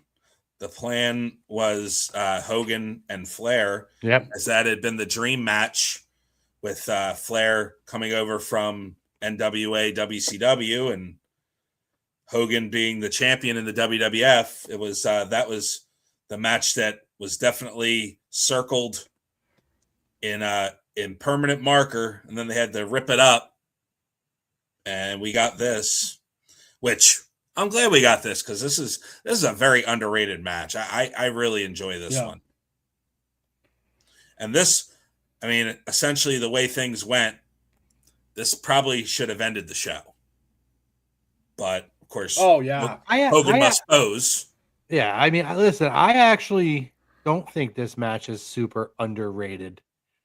I think a lot of wrestling fans go back to this match and look at this as kind of the savior for this WrestleMania. As they should. I just think, like, especially Macho Man matches. I mean, you think about Steamboat. You think about the match with what match am I? With Warrior. I think this one is a little. Maybe it's just me. I just think it's not talked about as much. Was 3 his first WrestleMania? Savage? Yeah. 2. I think he wrestled at 2, but it was. Who did he wrestle at 2? Was that George Animal Steel? George Wells, I think. No, that was no. Yeah, George Wells was Roberts. I think it was Steel. Yeah. I mean, I think he was Intercontinental Champion. I mean, he wrestled a who's who of people, right? You're talking about George Steele, Ricky Steamboat, Ted DiBiase, Hogan, DiBiase, Hogan, Warrior. Or wait, who did he have at 6? Dusty. Yeah. Warrior. Flair here. And then 9, and then of course we got. And then we got 9. He got brought out on a couch. Yeah. Yeah. The Vestal Virgins. The Vestal. That's Virgins, what that's right. That was for his years of service. Yeah. Yeah, but he's I mean, say what you will, like that. I think he always delivered for the most part. I mean, I think 10 we can kind of just chalk that up to just the way that the match was designed. That whole false count anywhere, and then you've got to the count of 10 to 60 seconds to get back to the ring. Like, I think that was really just stupid. Yeah, it was not a banner WrestleMania, no, for him. But I mean, honestly, when you look at the rest of his resume, it is a who's who of Hall of Fame. Without question, yes.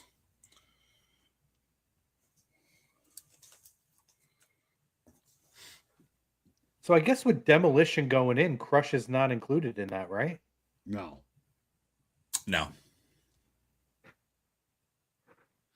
I wonder if he gets brought up at all in their speech. Oh, they'll bring him up for sure. I've seen them doing the podcast circuit and talking about Crush. Yeah. So I would be utterly shocked if they don't bring him up. I They mean, should. I mean, they did talk about, how it was kind of a weird fit with him and he didn't really totally fit in. But that he was a professional and they enjoyed, whatever they had with him.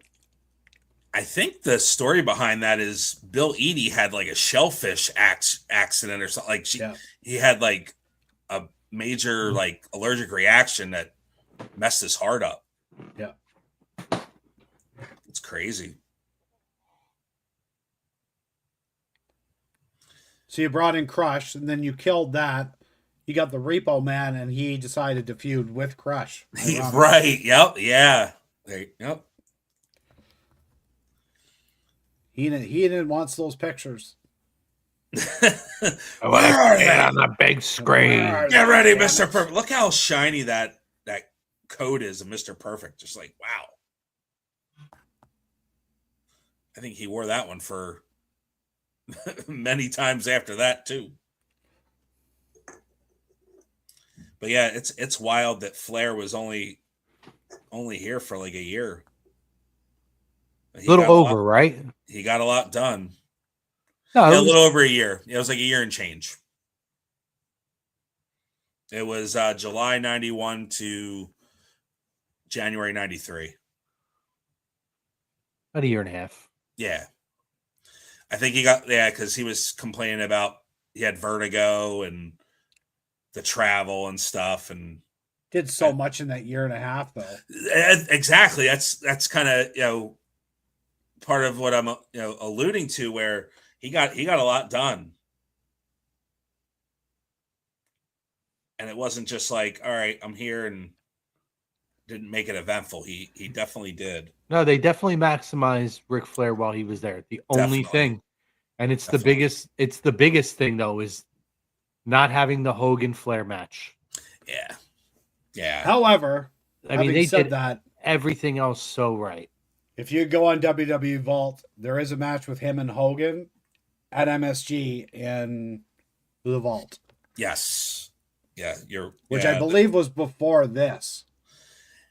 I think that was like in January of 92. Was the trial. Yeah, and I think for whatever reason the decision was made, whether it was no chemistry. I don't think that would have mattered in this. I think it would have. There's got to be another story behind it. Yeah, it's probably more of that doesn't work for me, brother, or like not wanting to do the job to Flair or vice versa. Or probably definitely a lot of ego between the two of them. It could be, or it could be something as simple as Vince's fascination with massive people. That's true. And when you talk about a Sid Justice, I could see Vince saying, "Oh yeah, first of all,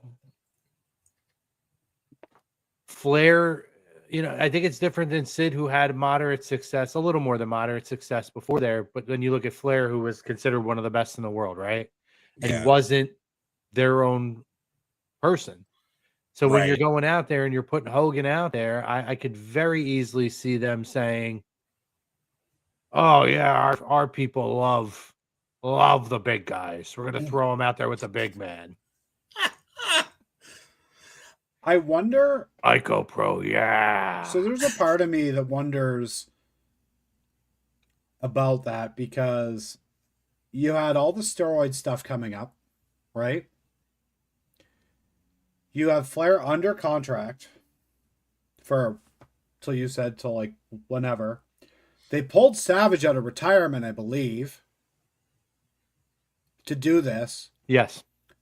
I'm wondering if they killed it because they knew that Hogan was probably done. Probably, yeah. And Vince would have put him over Flair, most likely. Yeah, I think you're right on track. I think he kind of knew Hogan was on his way out. I think he had some projects going on, and I think he was going to be done for quite a while. And he was. And we don't see him back till early 93, and that was only because they wanted something more for WrestleMania. Oh, boy, don't even, yeah. Got rib shot here. Hogan versus Flair would have been so big. Most Hogan main events before that felt huge. 1, 3, 5, 6, and to a lesser extent 2, 7, and 8 would have been one of the biggest. It's a shame it didn't happen. I think we all agree with you there, Rib Shot. Yeah. Thanks for sharing. Yeah, I think you think WrestleMania and especially the first 9, you're thinking of Hogan, and you can't deny his impact. There wouldn't have been as many WrestleManias without him. Oh, that was a rough landing. Oh, the amount of abuse Flair took, flipping over turnbuckles and stuff, man. Yeah, get away. Dan Soder does another awkward one. Impressive Macho Man impersonation ever. Oh, it's I mean, it's like uncanny. As perfect as perfect gets. Yes. I love when Soder does the Hawk. Well, it's so good. Yep.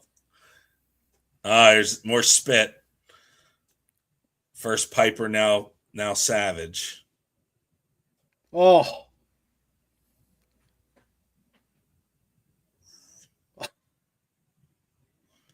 What a spot that is. I forgot he did that.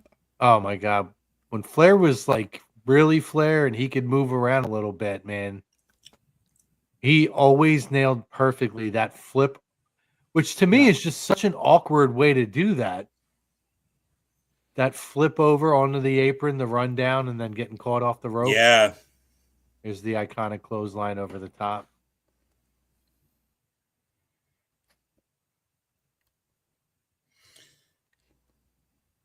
How old was Flair here? Was he 40 yet? He was pretty close. Probably. I mean, like, there it is. In 92, like, guys his age just did not move like that. No. Oof.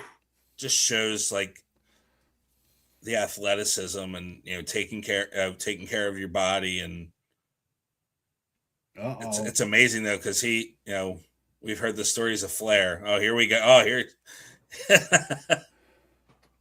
There's another one. Yep. Right off the steps. There he goes off the turn or off the post. Oh, here we Flair flop. That never gets old. So true story. I did one wrestling match. It was a battle royal. And hold on. Apologize if you've been asked, but have you all got a wrestling Mount Rushmore? Let's get back to that in 1 second, Rib Shot. Yeah. We have discussed this on previous shows, but we'll get back to that in a sec. Let me tell this story. So the guy who actually eliminates me in the battle royal is a professional wrestler, wrestles a lot of indie shows around here. He's actually getting ready to wrestle his son, who's in the WWE ID program in Vegas. They're having a father versus son match, one of the events at WrestleMania week. Nice. Which is cool for him. He never really made it to that level, obviously, right? But his son is such a talented kid. So they're doing like a father-son match. But anyway, so he's supposed to super kick me, and I launch myself over the ropes.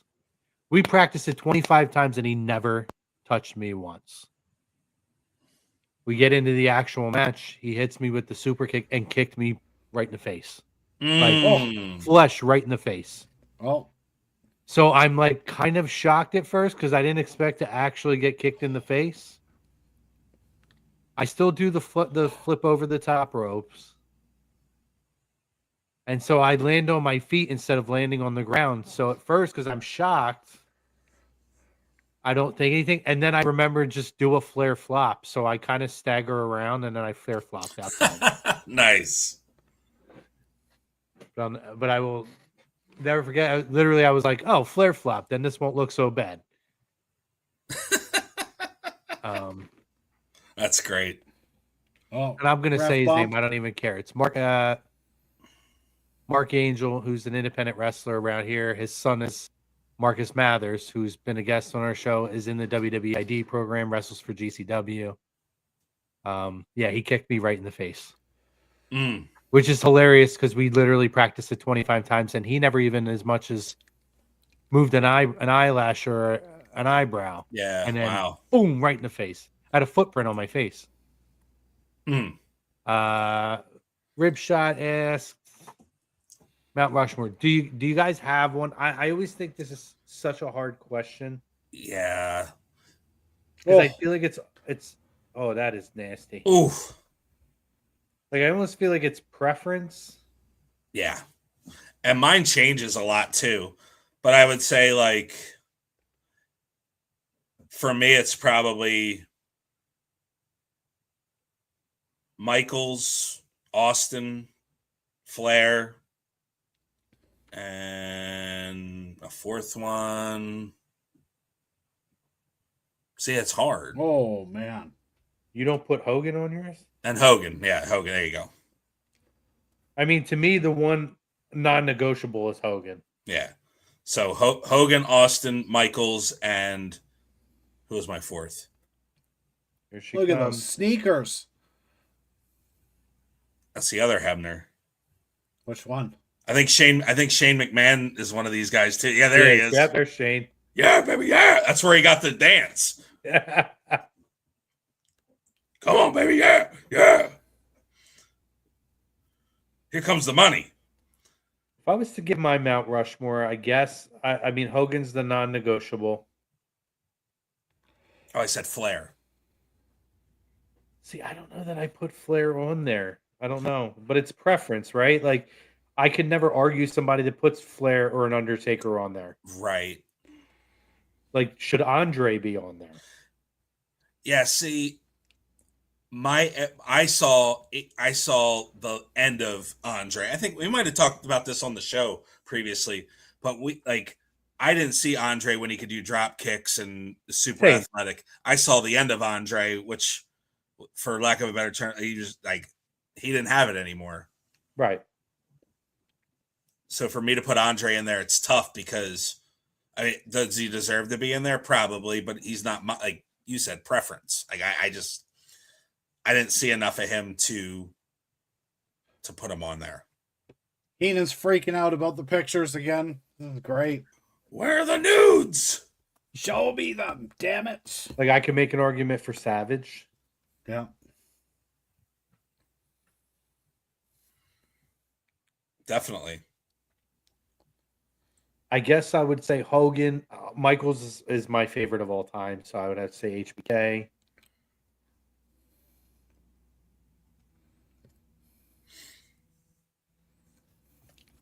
Austin. Is that Billy Red Lions? Good Lord. I guess Flair. I don't know. I thought you were going to put Brett and Tito in yours.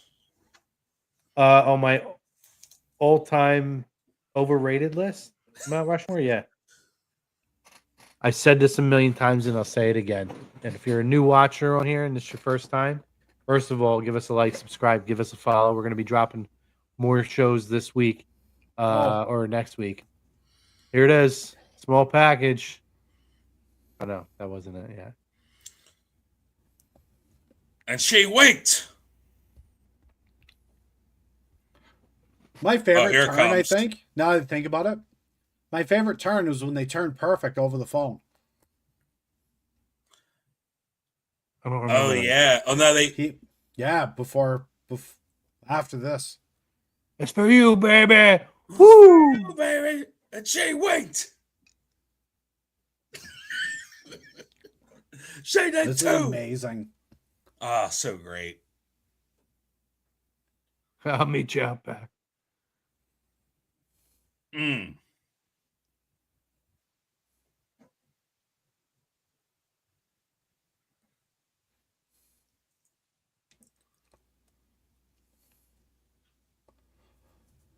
That perfect falls over him. That's great. Big And pop. a handful of trunks. Big time crowd pop. Yes. I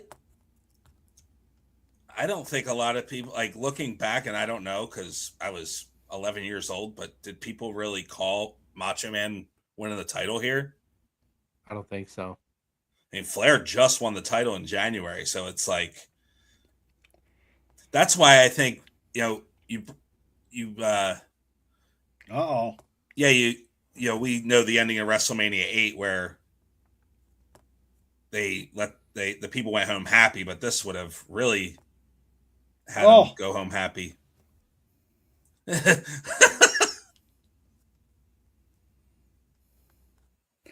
What's crazy to me is how Savage ever agreed to that. Yeah. When you Like- look back Right. now, Oh, we've heard hear all the yeah, stories. all the stories, yeah. Flair, you better not put a tongue in her mouth. You better not do it. I know where those lips have been. Tony Garea in there and Rene Goulet. Yeah, Tony Garea's got like an arm scissors on Savage. Shane McMahon. They're like holding him down so he could get beat up.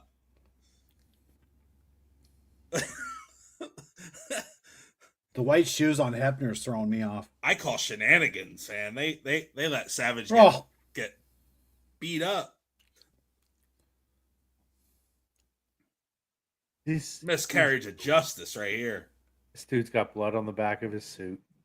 Shane O'Mac's got some explaining to do.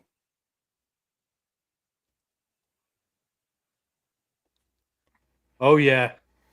I said it. Oh, boy. So, Ripshot, again, if you're brand new, welcome. We've been a podcast for 10 years now. And I said this day one with Billy, and I will say it to this day. Bret Hart is the most overrated main event superstar of all time. Guy's got the charisma of a tin can. I will Ripshot, say, it's just best if you don't engage it. I will You say get that I used to like. it, you just don't engage it. I will say that I did like Bret Hart back in the day, but the way he's carried himself now, it's like it's really tarnished his legacy. Oh, he's the get off my lawn guy. He called Triple H a B+ player as an in-ring talent. Okay. I mean, I get, he's got a gripe, with Goldberg ending his career. I'm sorry, Rich. That's okay. That's okay. I'm not going to sell out. Oh, well played, Ripshot. Well played, sir. Sell out my feelings for a sub. And that is the reason you should sub, because you know you're going to get a real opinion out of me. That's the way to do it there, Ripshot. It's great. New And champion. then I go back to Brett and I say, well, there were moments like, God, that second version of the Hart Foundation down the road was so good. Well, why was it so good? Because of real life heat between him and Shawn Michaels. Shawn Michaels, that heat brought the best out of him. I do love when they have that. That pyro was like a death match. Yeah. Yeah. Holy. Budweiser, king of beers. Seems a little risky it was to like me to that be ring firing off exploded. little fireworks inside, though. And they didn't do pyro very often in this era. No, and why wouldn't you close the show with that? I think they did. I think there's something at the end. I think they have the streamers that shoot up. Yeah, something like that. Well, two-time champion Randy Savage. Here we go. I'll get back on my Bret Hart conversation in a minute. Shut up, Mooney.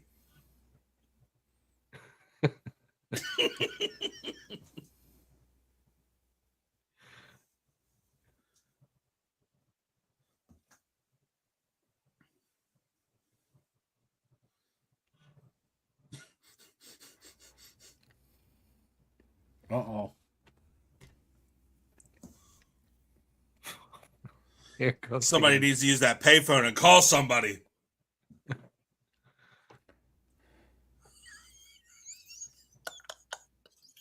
What we have right now is a man who's going to walk around town tonight claiming to be the real world's champion. We walking around town tonight.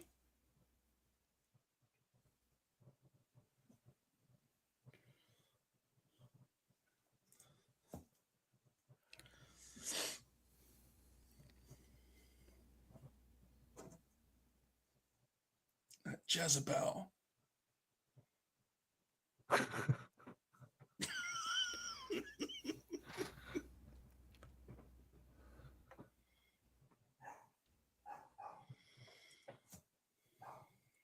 Uh-oh. I ran some of the tape.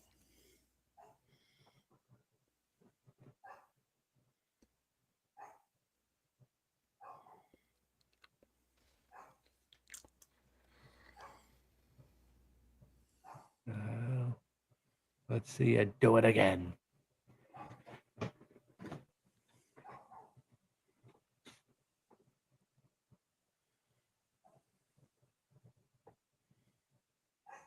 Oh.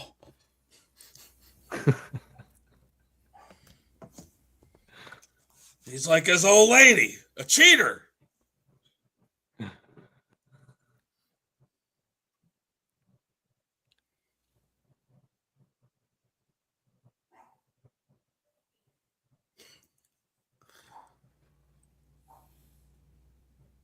Perfect's out there doing this.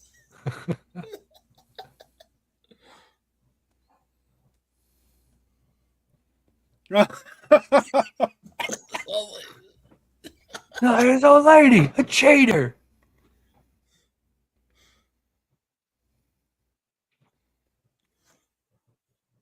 That's...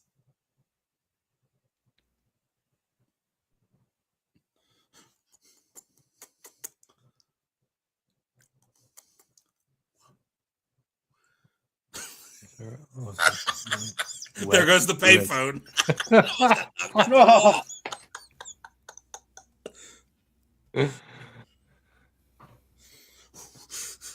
This is yours. Take it and go. Take it and go. Oh. Uh-oh. I don't even care.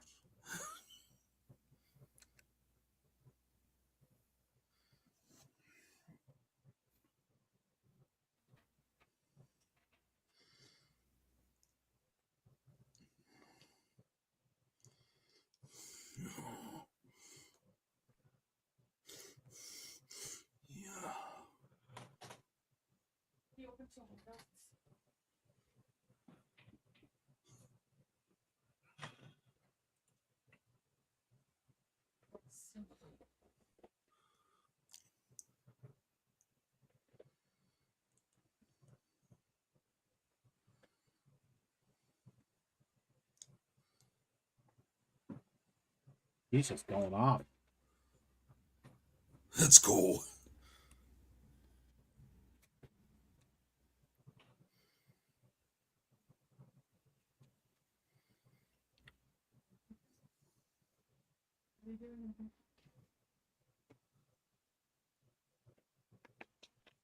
Some intense breathing.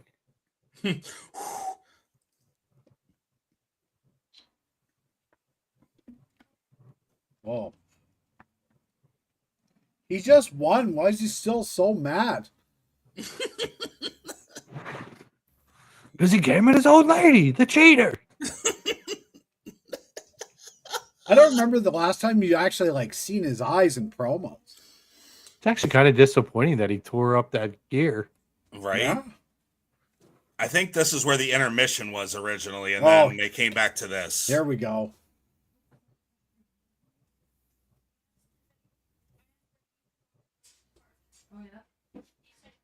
Taker's just there hanging. The Savage Man. What's with the jeans that Hogan's wearing? I have no idea. I was saying to Eric the other day, I love this press conference because you have the Mania logo from the year before. Yeah. Right? You have randomly Piper and Taker sitting. Undertaker just sitting at a press conference, like in that gimmick, is hilarious. But like, well, Sid Justice going off. I bought some meatballs. I don't know if there's a bunch. Well, like that's what I'm saying. Like they had this press conference. They named Hogan the #1 contender, right? And they never really did anything on TV for that switch of the matches. It was I don't remember it. I think it's what you they just had this storyline package with Brutus. I hope it's. I don't recall either. I think it was as a result of the barbershop they changed it. It's kind of their reasoning was. I just don't remember like an announcement or anything. They just switched it all of a sudden. Yeah, I think that's basically what it was on like the weekend programming. You little wench, I'll smack your face.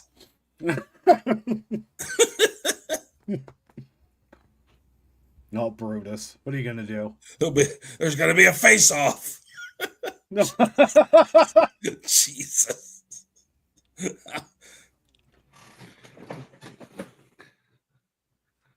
That reaction by Brutus was so great. He's just Yep. like outraged, but does nothing. I can't do nothing. But come on my show. Well, this is my favorite. Unplanned.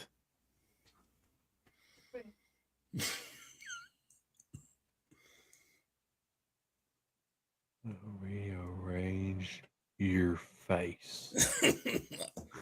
They just had that fixed. Come on.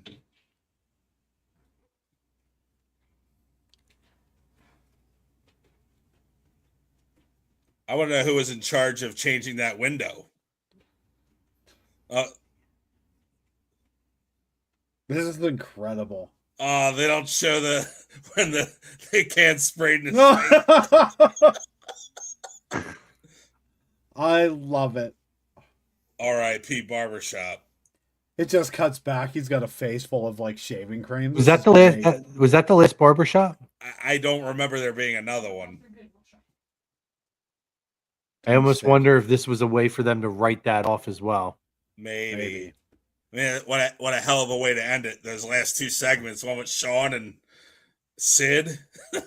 Listen, the barbershop was iconic, man. Yeah. This segment was after Brutus came back from his face, right? Yeah. Because he was the special referee in the SummerSlam match, and he was a babyface, and then all this happened, which is wild because Rumble '92 they had to edit out all the cheers that he got and all the boos that Hogan got. Yeah. Oh, here comes the nose. I got you, Virgil. Thank you, Rip Shot. Thank you. You know, you're always going to get a real response from me, Rip Shot. Well, all of us, but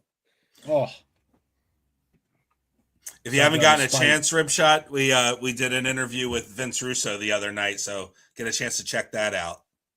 That's really good. Yeah. Rip Shot says Bret Hart carried a near unconscious British Bulldog through his greatest match ever at Wembley. This is true. Listen, that is true. You could drop all the great technical matches that you want, and I'm not going to debate any of them because I believe he is. What is this? All right, get ready for the promo of the night right here. He is a great technical wrestler. Oh, he just has the personality of a paper bag. Here we go. Oh, this is it. One of Eric's absolute favorites, the motto, Rick Martel. Yeah. Fashion.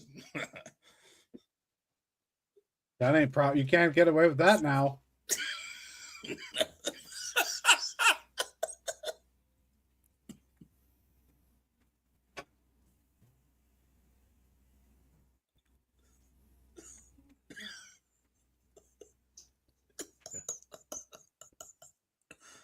The best.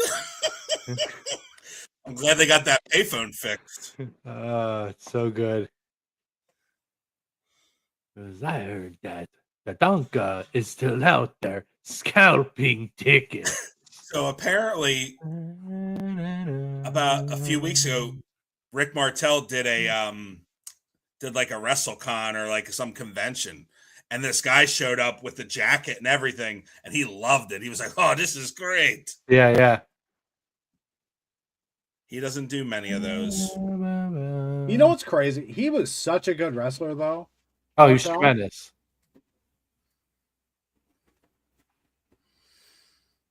I just think that gimmick only had so much to give. After a while, it's kind of just like there's only so much you could do.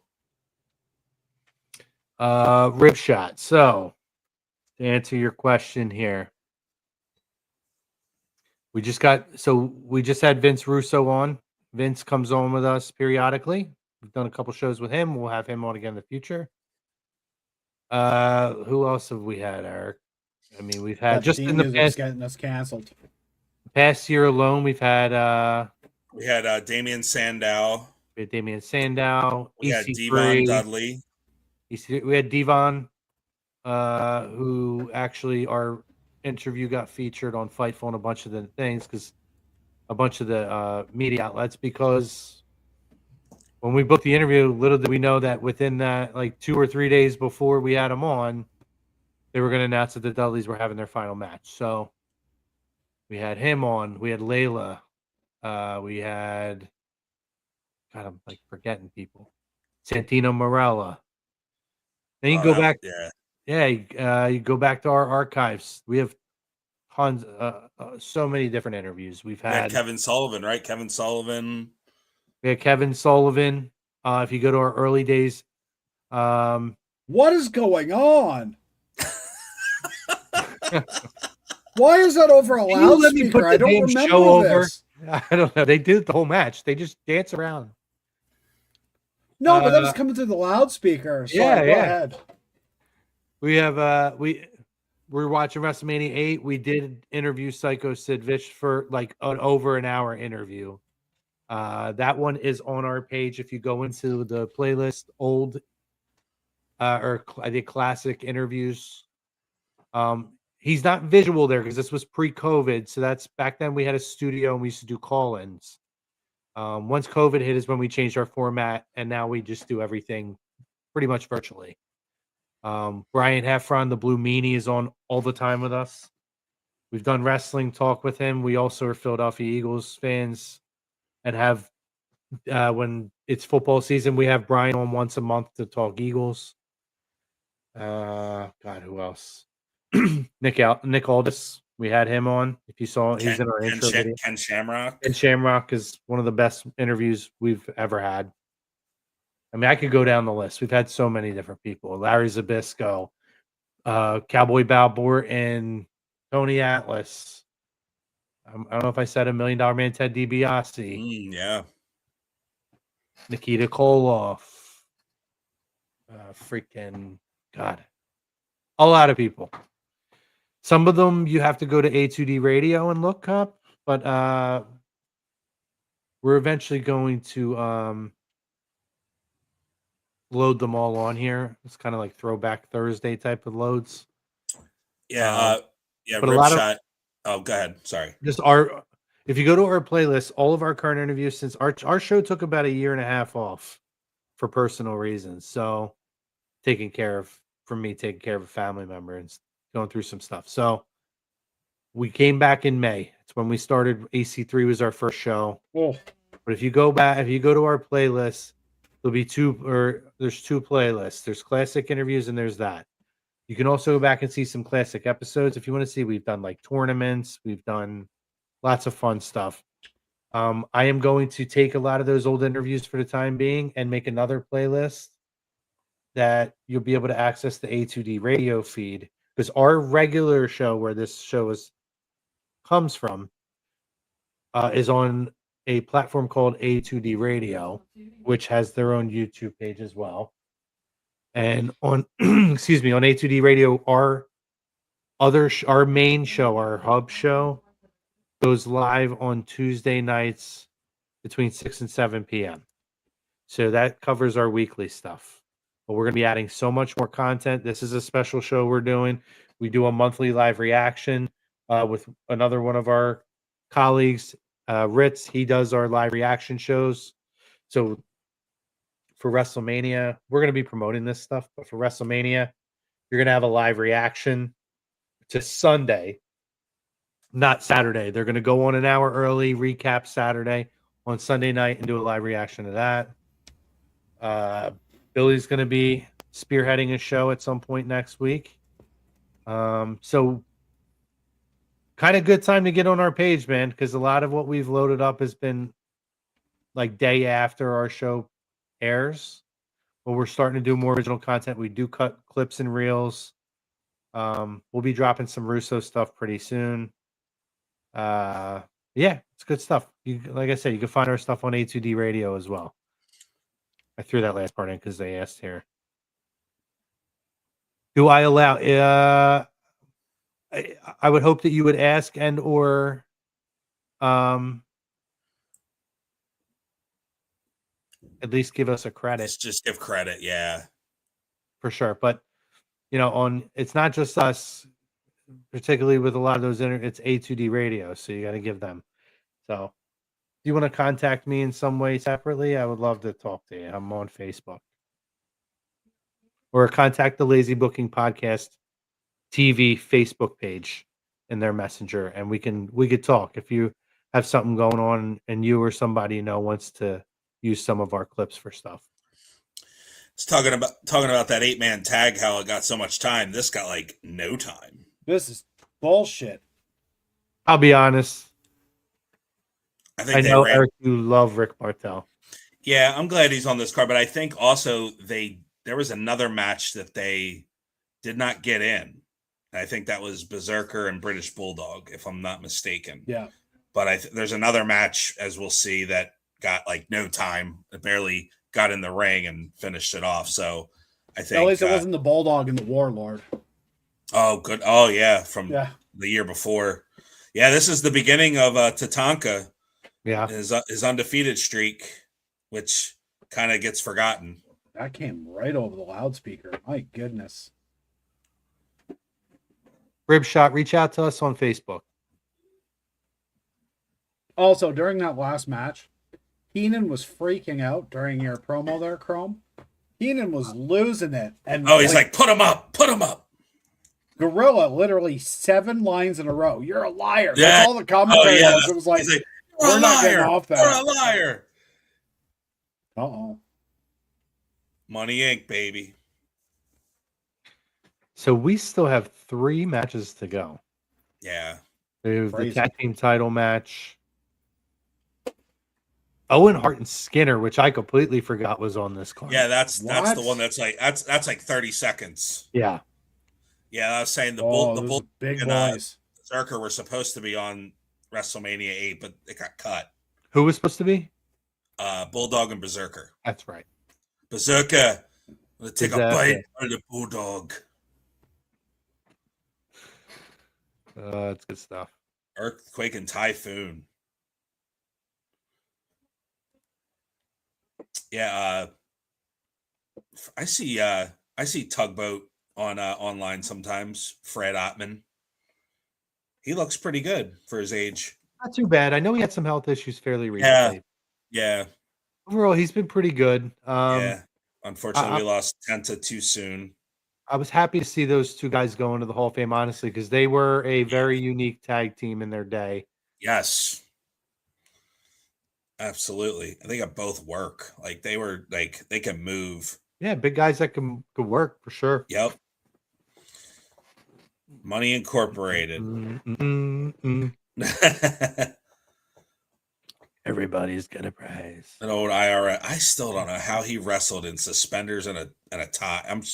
And a tie. Like good for him.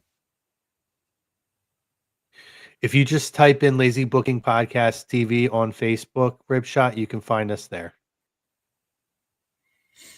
It'll be the same logo that you see on the upper left corner here. I guess actually, while we're at it, while we have the intros here for our next match, why don't we do a little promotion of some of the stuff we have coming up, right? So yeah, WrestleMania week, guys. This is our launch for WrestleMania-ish week because we're doing a little early. But we do have some shows coming up, as we already said. We're going to be doing 2 shows, separate shows to promote WrestleMania this week. So our first show previewing night 1 will be on A2D Radio. That'll be Tuesday night at 6 p.m. So it'll be myself, Eric. Billy's going to join for at least one of the shows. I'm not sure which show he's going to join. Most likely Wednesday night. Yeah, but we have a collection of A2D talent as well as other people who are very knowledgeable fans who've been on our show a bunch or have worked on other podcasts. So it's going to be a good time. And then obviously after that, coming at you on Wednesday night as well,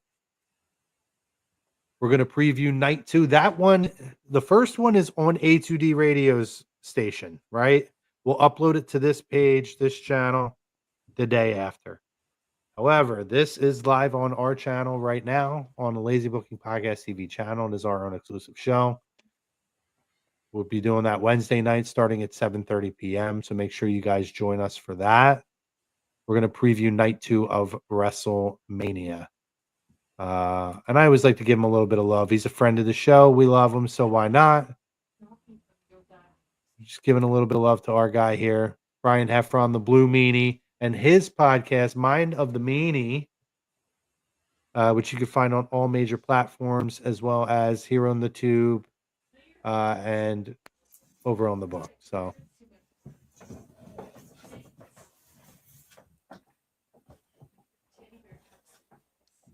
I missing anything, Eric? I don't think I am, right? No. Oh. Yeah, I wanted to fix this because I got earthquake and typhoon on this picture over here. Oh, yeah. Oh, you fixed it. Yeah, I almost forgot about it. That's Eric's payphone back there. Yeah. It's like his old lady, a cheer.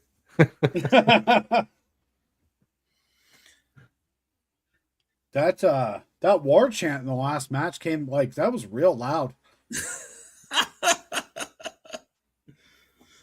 The first and last war chant of WrestleMania history right there. Oh, you can see now it's starting to get dark. You can see like you were talking about earlier. Great tag team, by the way. Money Incorporated. Oh, yes. And they were kind of just thrown together. But it worked. And yeah. But what are they? 2-time tag team champions, I believe, or 3? Mm-hmm. Maybe 3? 2 or 3, yeah. But they came in when a time where they still had a decent amount of tag teams, but a lot of heel teams, which kind of caused these 2 to turn face, and then eventually the Nasty Boys. Mm-hmm.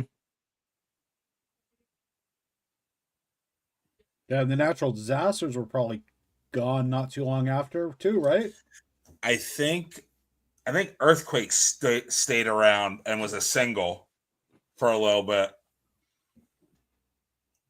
But I think he was gone by 94. I remember he had that sumo match with Yokozuna. Remember that?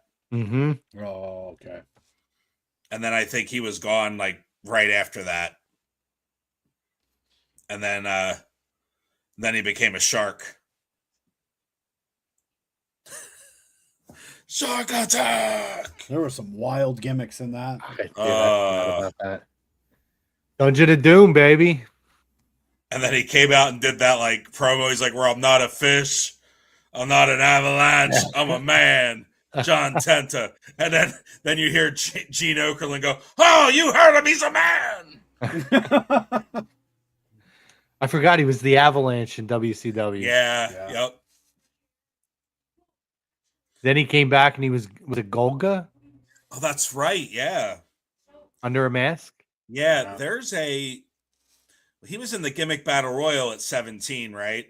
I believe so. So online, there is a dark match of Earthquake in like '05 or '04. It's somewhere on is a SmackDown taping, and he did a dark match.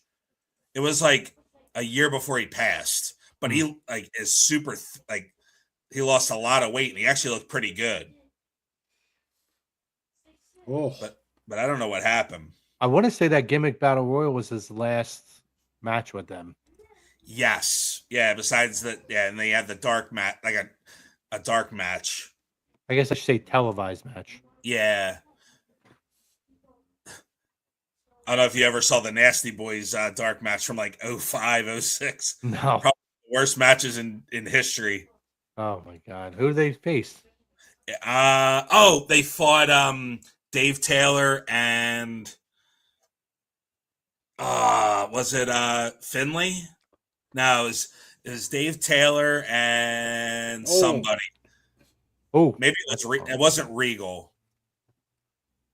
But that Bruce Pritchard tells the story on his podcast where he was told the Nasty Boys were in like the best shape of their lives, and they came out. They were like, it was bad. I love how Typhoon hit the ropes there, didn't go over, put himself over, and landed on the mat hard. Oh, man. Oh, the hell was that? That it was like a weird backwards clothesline. He like turned around. I don't know. I don't think we can go without talking about a little bit, maybe about Jimmy Hart, where just you think about Bobby the Brain Heenan and the Heenan family, but I think Jimmy Hart was a close second in as far as great managers. He was just great. Oh, he's up on the list. Come on, baby. Listen, Honky Tonk Man, Money Incorporated, the Hart Foundation. Yep. Natural Disasters. Dino Bravo. The Rougeau Brothers. Dino Bravo. He managed a ton of guys. The Mountie. Ladies and gentlemen. Hogan. The Mountie. Hogan. I mean, Beefcake Hogan. Yep. The Giant. Yeah. Come on, baby. Come on, baby. It's crazy to think how many guys are not here at the next one, which is I know. Yeah, it's wild.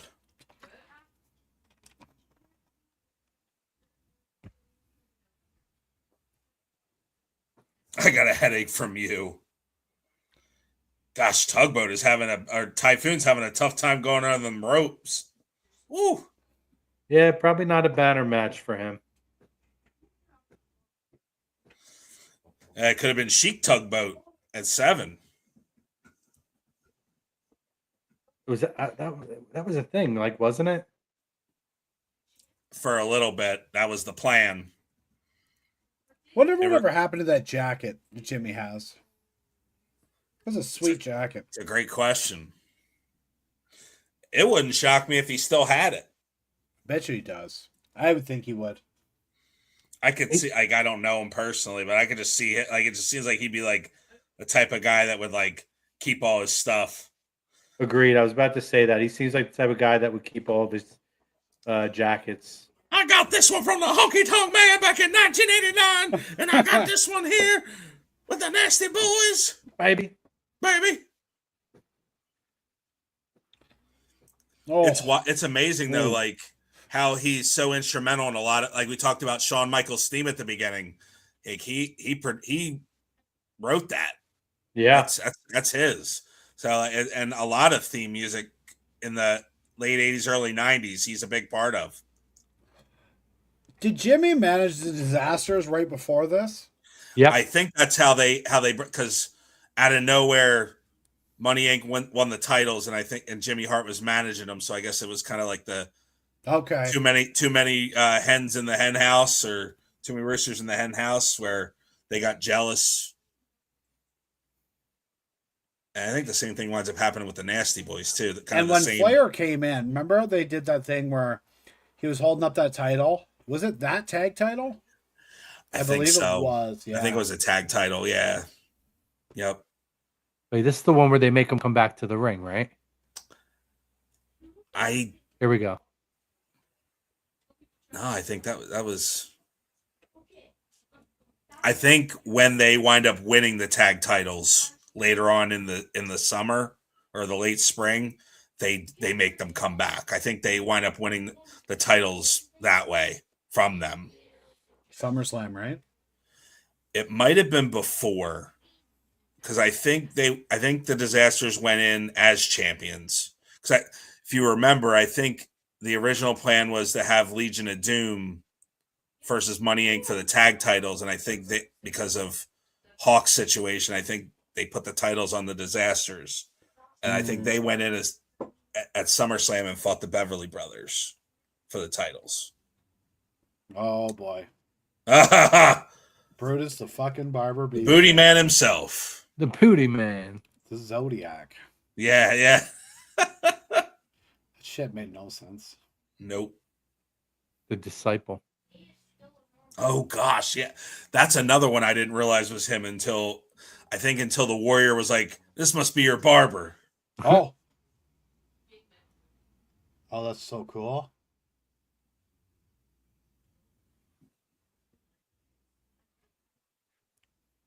Nice to see he colored his hair. He looks like he has a hairpiece, like going like down he, his. Looks like he went to the same hairdresser as Tatanka. Just some highlights. Got a 2-for-1.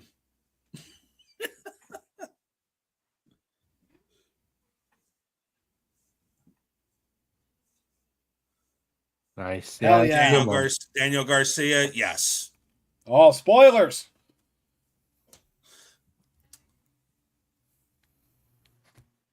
Yeah. Yes, Daniel, appreciate that. We're finishing up. If you guys want to watch along, we just finished up Brutus Beefcake's promo. We're about 28 minutes left in the card. You know who else used this music? Oh. The Doctor of Desire, Tom Pritchard, the Gigolo Jimmy Del Rey, the Heavenly Body. Oh, Skinner just spit in his face. How dare he? Those pants, though, are so it literally bad. looks like he shit on his face. It looks like a baby changing a baby and explosive diarrhea just went. That's so great. I forget. I think Jack Lanza brought up in one of the interviews that of what he used for that. I just don't remember. Clearly, it was chewing tobacco. Clearly.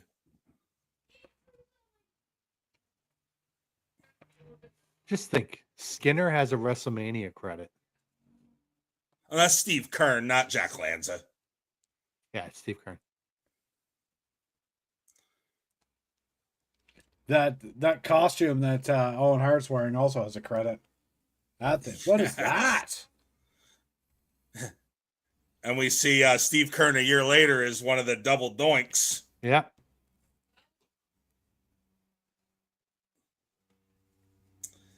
Oh, Daniel Garcia spoiled it for me, but thanks.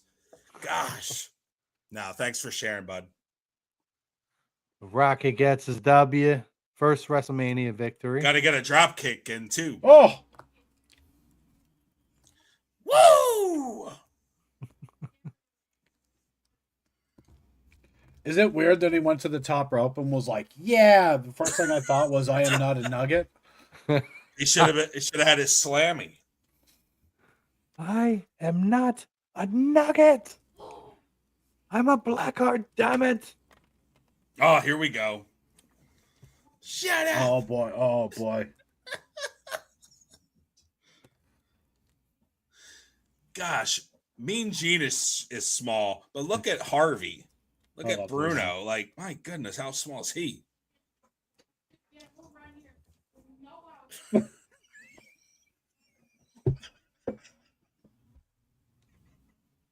You fat, bald-headed little oaf. You shut up.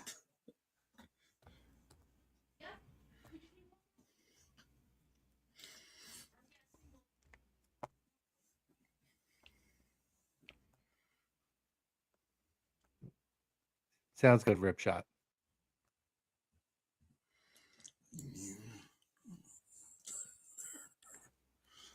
You are but the learner, boy.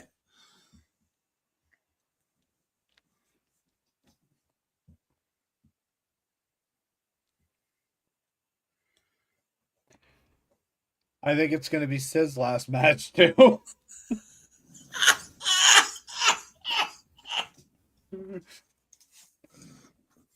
Oh, my. So the thing on the vault was this interview right here. Yeah, March to WrestleMania. Yeah, I remember this. And like Vince like walks through the silhouettes of like all his memories and stuff. Yeah. Does he have one pair of clothes? Because I'm pretty sure this is the same thing he wore on Arsenio. Probably. Also very similar to what he wore in No Holds Barred as well. I like that movie. I don't care what anyone says. You excuse me, brother. I gotta go film Suburban Commando and Mr. Nanny Dude.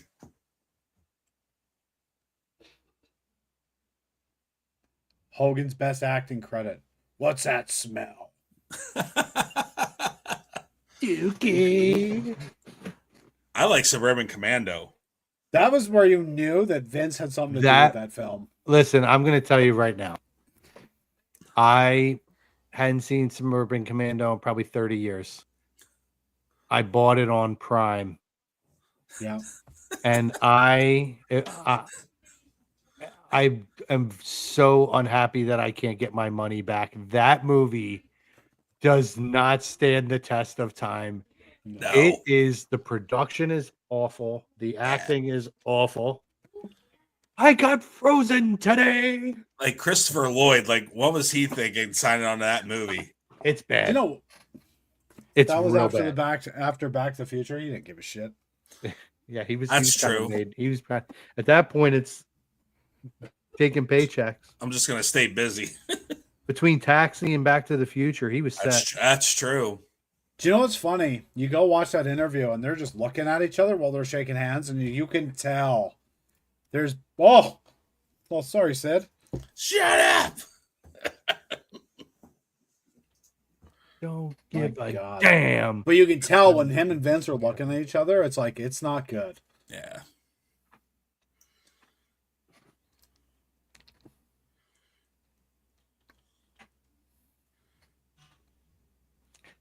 I curse you and eat you. Oh. See, Sid's always remembered for the botch promo he had in WCW, but he cut great promos. Yeah. He really did. And the We're Live pal, he gets flack for those two things, but everything else in his career, he's always cut really good promos.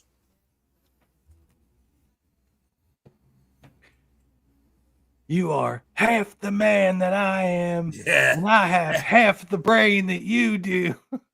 And you look like a jackass. Dr. Harvey.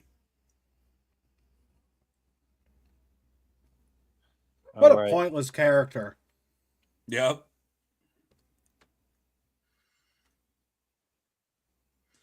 Downtown Bruno. WrestleMania. Pretty crazy. I didn't know like how he was like riding around with Dwayne after watching Young Rock, knowing all his all the behind the scenes stuff with him.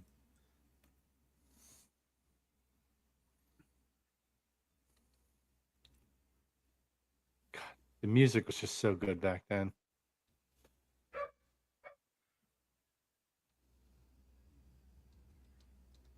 His Sid Justice music is so generic. They all are. Almost all of them.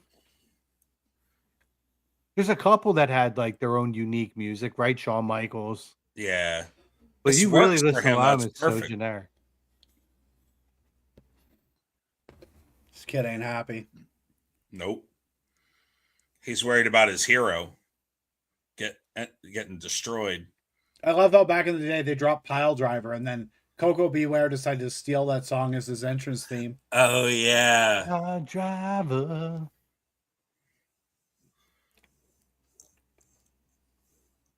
Isn't Vince in that video too? Or he's out there working in the junkyard with those guys. Vince. He might have been. Here, pal. I don't know that I've ever watched the full music video of that. Oh man, I know Hogan's definitely in it. He's got like that iconic with the pail on. I love this shot here. The crowd. I always loved when they did that. This is one of the best ones with Hogan that they ever did. Yep.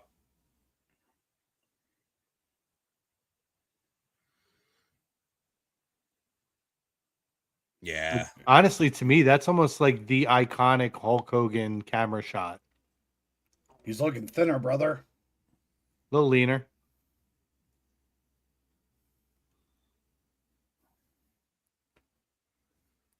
Looks like Lex Luger took his stash of the Ico Pro. Speaking of nutrition.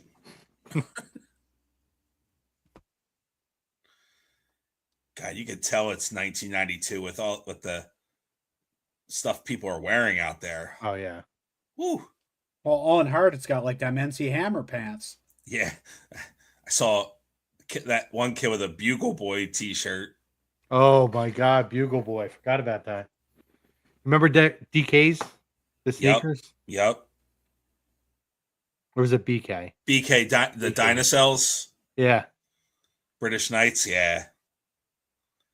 LA Gear. Oh yeah. Well, what a weird way to start this match. Yeah. His music's still going. This is incredible. What's that sign say? Sid is the man that is the man. Perfect. Okay. Perfect.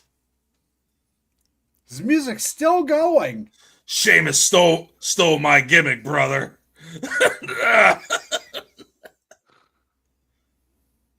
And this might be the weakest clothesline ever. I gotta pose, brother. I don't remember like a Hogan match where his music just kept playing while he's kicking the shit out of somebody. Crowd's into it. Say what you will. In 92, he's still getting that pop. What's crazy is they have this shot and it's dark, and to me it looks like an arena. Yeah. It's very deceiving. The lighting for sure.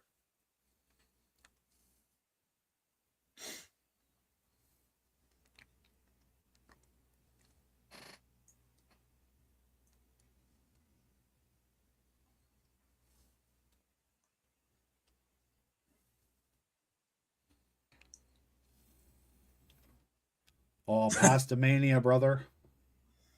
Pastamania, yeah.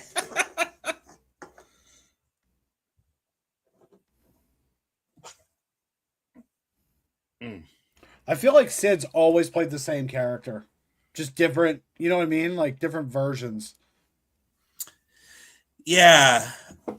I mean, he definitely has that look. Like, I think that's where like Vince kept trying with Sid. And he's like just had that look. And I think especially with Hogan going out the door, I think the plan was like use this guy. I don't think he thought that Sid was going to just quit, but then he brought him back how many times?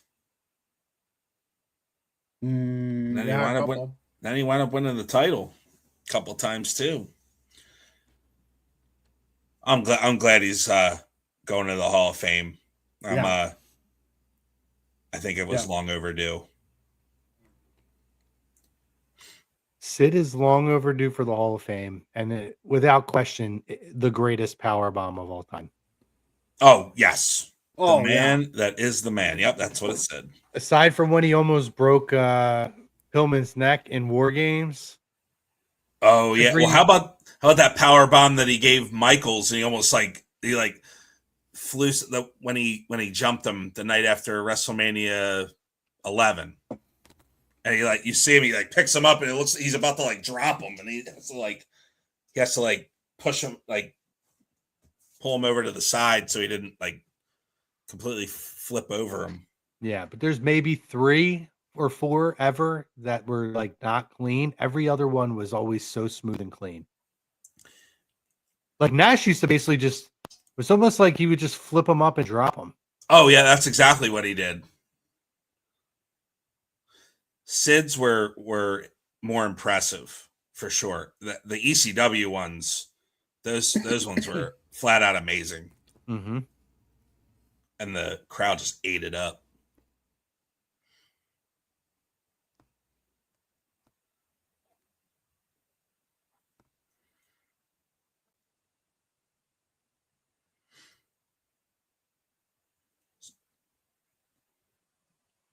So why did Sid quit? I forget. Was it because of booking with Warrior? He got fired. After this match, he got fired. I don't think it was directly after this match, but it was pretty quick. There was something with Warrior, I think, where he either didn't want to work with him or I don't. And then it's always the rumor of him wanting to go play softball. What are you guys' thoughts on Ripshot's question here? Do you think Bob Holly should be in the Hall of Fame? I think he had a good career, but I don't think it was Hall of Fame worthy. However, agreed. However, the WWE has made there are some people in the Hall of Fame that probably shouldn't be in the Hall of Fame based on certain parameters. But I mean, I don't think they'll ever put him in, but I think he had a great career. He had a long career.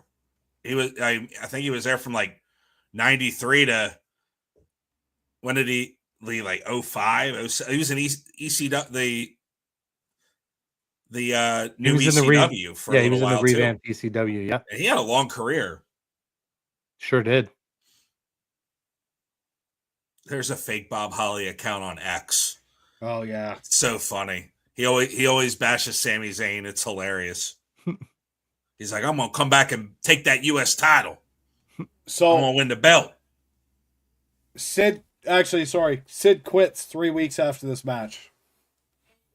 Was it because of Warrior? No, he failed a drug test. And he was. Oh, okay. Because they were under so much scrutiny right around this time. Yeah. Warrior and Bulldog got fired in November of this year. Yes. Yep. Crazy.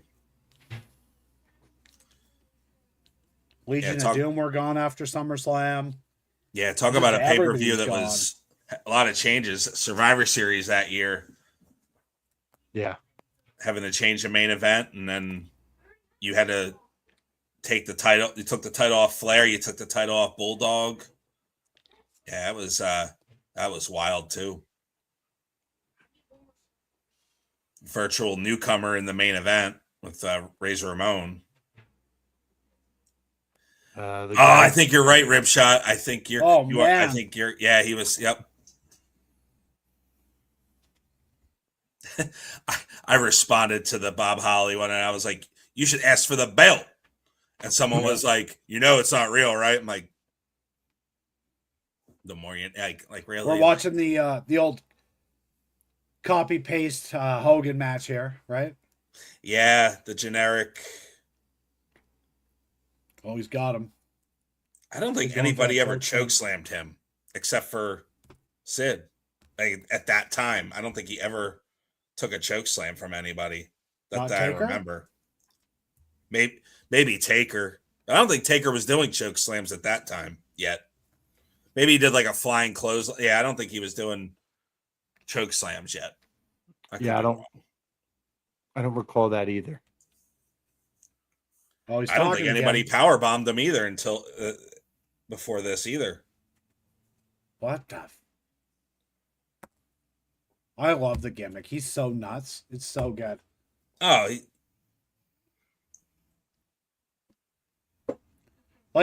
he's that guy. He would just be like, "I just drank a Pepsi," losing his mind over nothing. It's so good.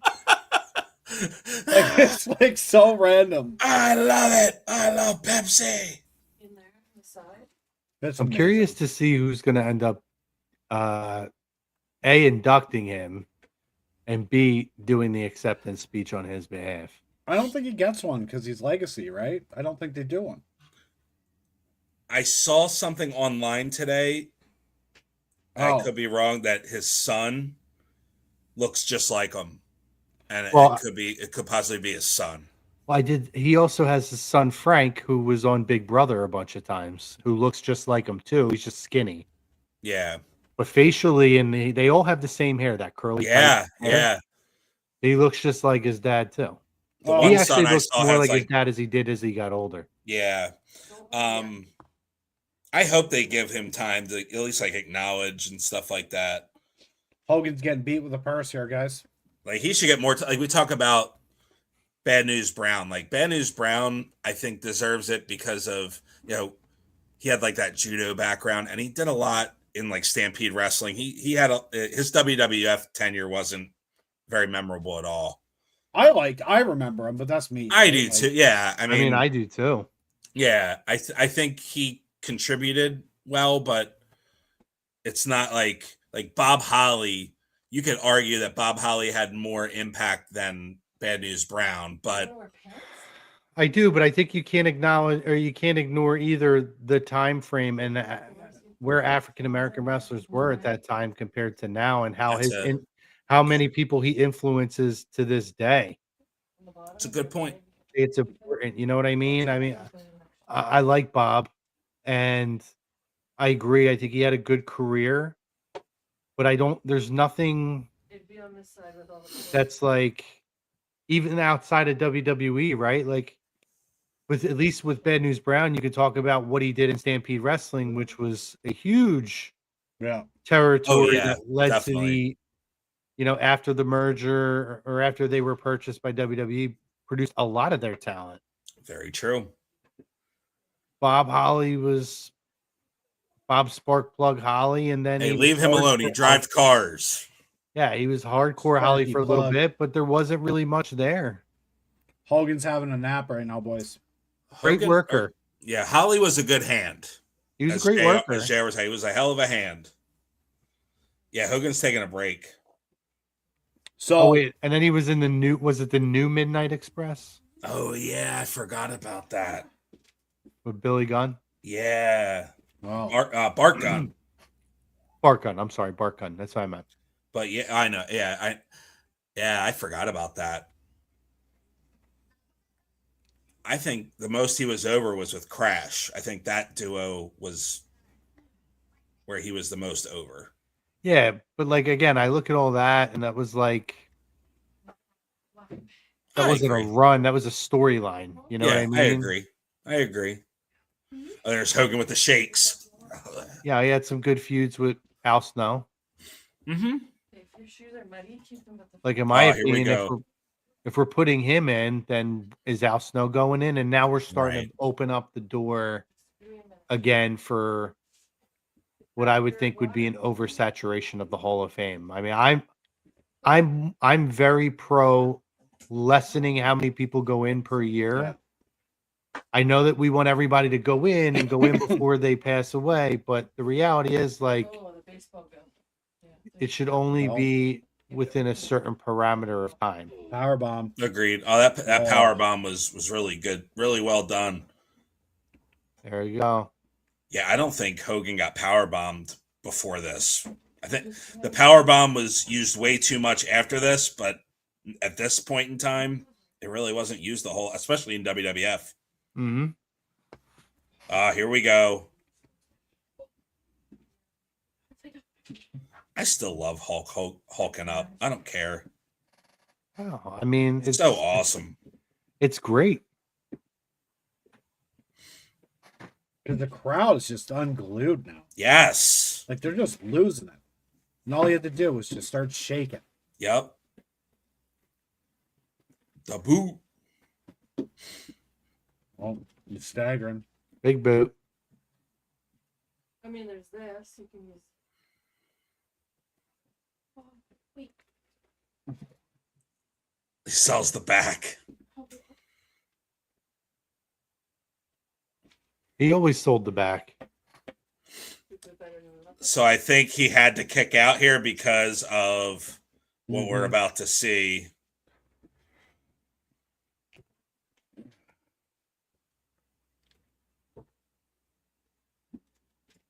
And heard some stories about this. So where, wait a minute. Oh, somebody was late. Yeah, so apparently, I've seen some interviews with Godfather where he talks about that, or he was never told to go out there.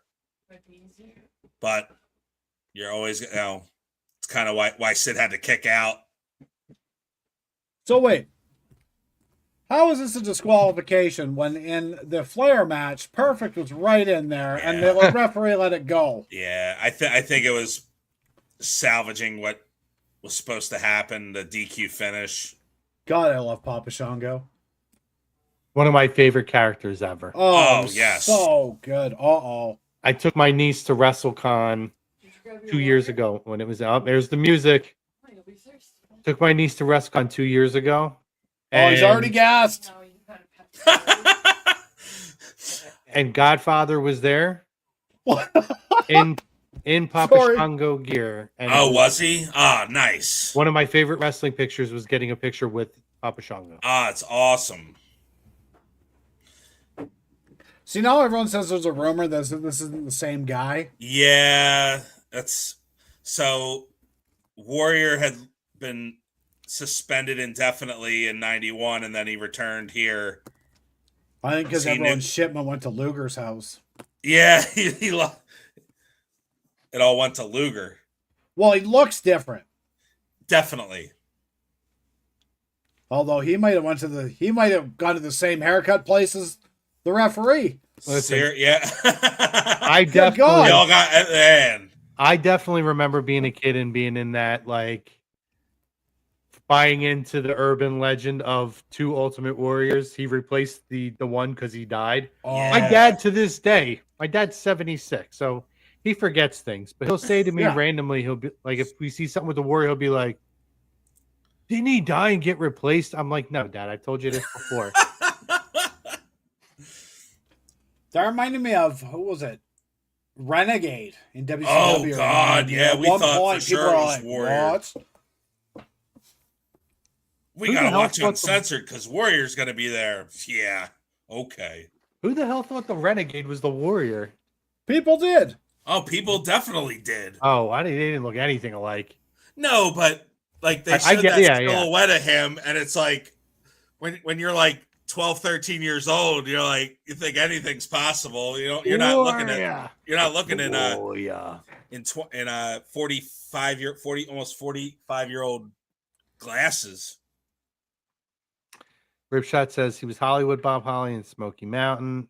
He was the top tag team champion in 95 and 08. 6-time hardcore champion. Not touching this. Everybody was a tag team or hardcore champion. That's that 24/7 title. That doesn't mean anything. Yeah, I great worker. Agreed. I agree to disagree. I think Holly had I'm not going to dispute that he didn't have a good long career. Like, I think there's many of talent that would love to have the career longevity that Bob Holly had, but I think there's other people deserving way before him. And there's one guy that we talked about earlier that I'm still waiting for that announcement to this day, and that's Rick Martel. Rick Martel, he was AWA World Champion, and he was tag team champion in WWF, and he had one of the greatest gimmicks of the late 80s, early 90s. I think that's one guy that I would put in well over Bob Holly. We could go on, I'm sure. Rick Martel also had girls in cars. And one of those girls in that car probably gave him arrogance and turned him. Talk about that, those vignettes of him playing tennis and driving the Ferrari, and those are classic. And it was like one of those. Oh, no! Death match in the ring. Holy shit. It's an explosion. Jesus. Brother. Imagine sitting front row for that. Hogan must pose, brother. That's wild, though. For real. That is nuts. One of those people got to be on fire. Oh, my God. I love it. Vince is probably, what the hell is happening with the pyro? What the hell? We're going to have lawsuits. Oh, shit. Oh, that was great. That was what a. I'd like to thank my my Russian website for that. That was a good time watching that. Oh, it was great. Yes, and just in time for SmackDown. Perfect. Absolutely. So I don't know if you guys heard the late. There's apparently a mystery again tonight. Oh, for fuck's sake! Who's coming out of what box this time? I don't know. We'll figure that out later. But appreciate everybody joining in. I hope you guys had fun watching WrestleMania 8 with us. It's one we've been wanting to do for a while. Don't forget, guys, Tuesday night on, let me get rid of these banners here. Jeez Louise. Tuesday night on A2D Radio, you'll be able to watch our flagship show. We'll be live at 6 p.m. recapping night one of WrestleMania, or I'm sorry, previewing night one of WrestleMania. And then following night on Wednesday, here on Lazy Booking Podcast TV, we'll be doing our night 2 preview show. That'll be at 7:30 p.m. Eastern Standard Time, guys. All these times are Eastern Standard Time. Make sure you guys do that. Jump into there. And we're going to have more coming at you guys as well. We'll be dropping content, lots of good stuff. So make sure you guys are hitting the like, subscribe, follow on the way out. And that's all I got for myself, for Eric, for Billy. Hope you guys enjoy SmackDown tonight. And we'll be talking to you guys on Wednesday. Can't wait to talk to you guys. But until then, Dandy always says, tell someone you love them. We out. If this WrestleMania is a fart in church, I really, truly believe that Triple H is going to be in very, very, very hot water.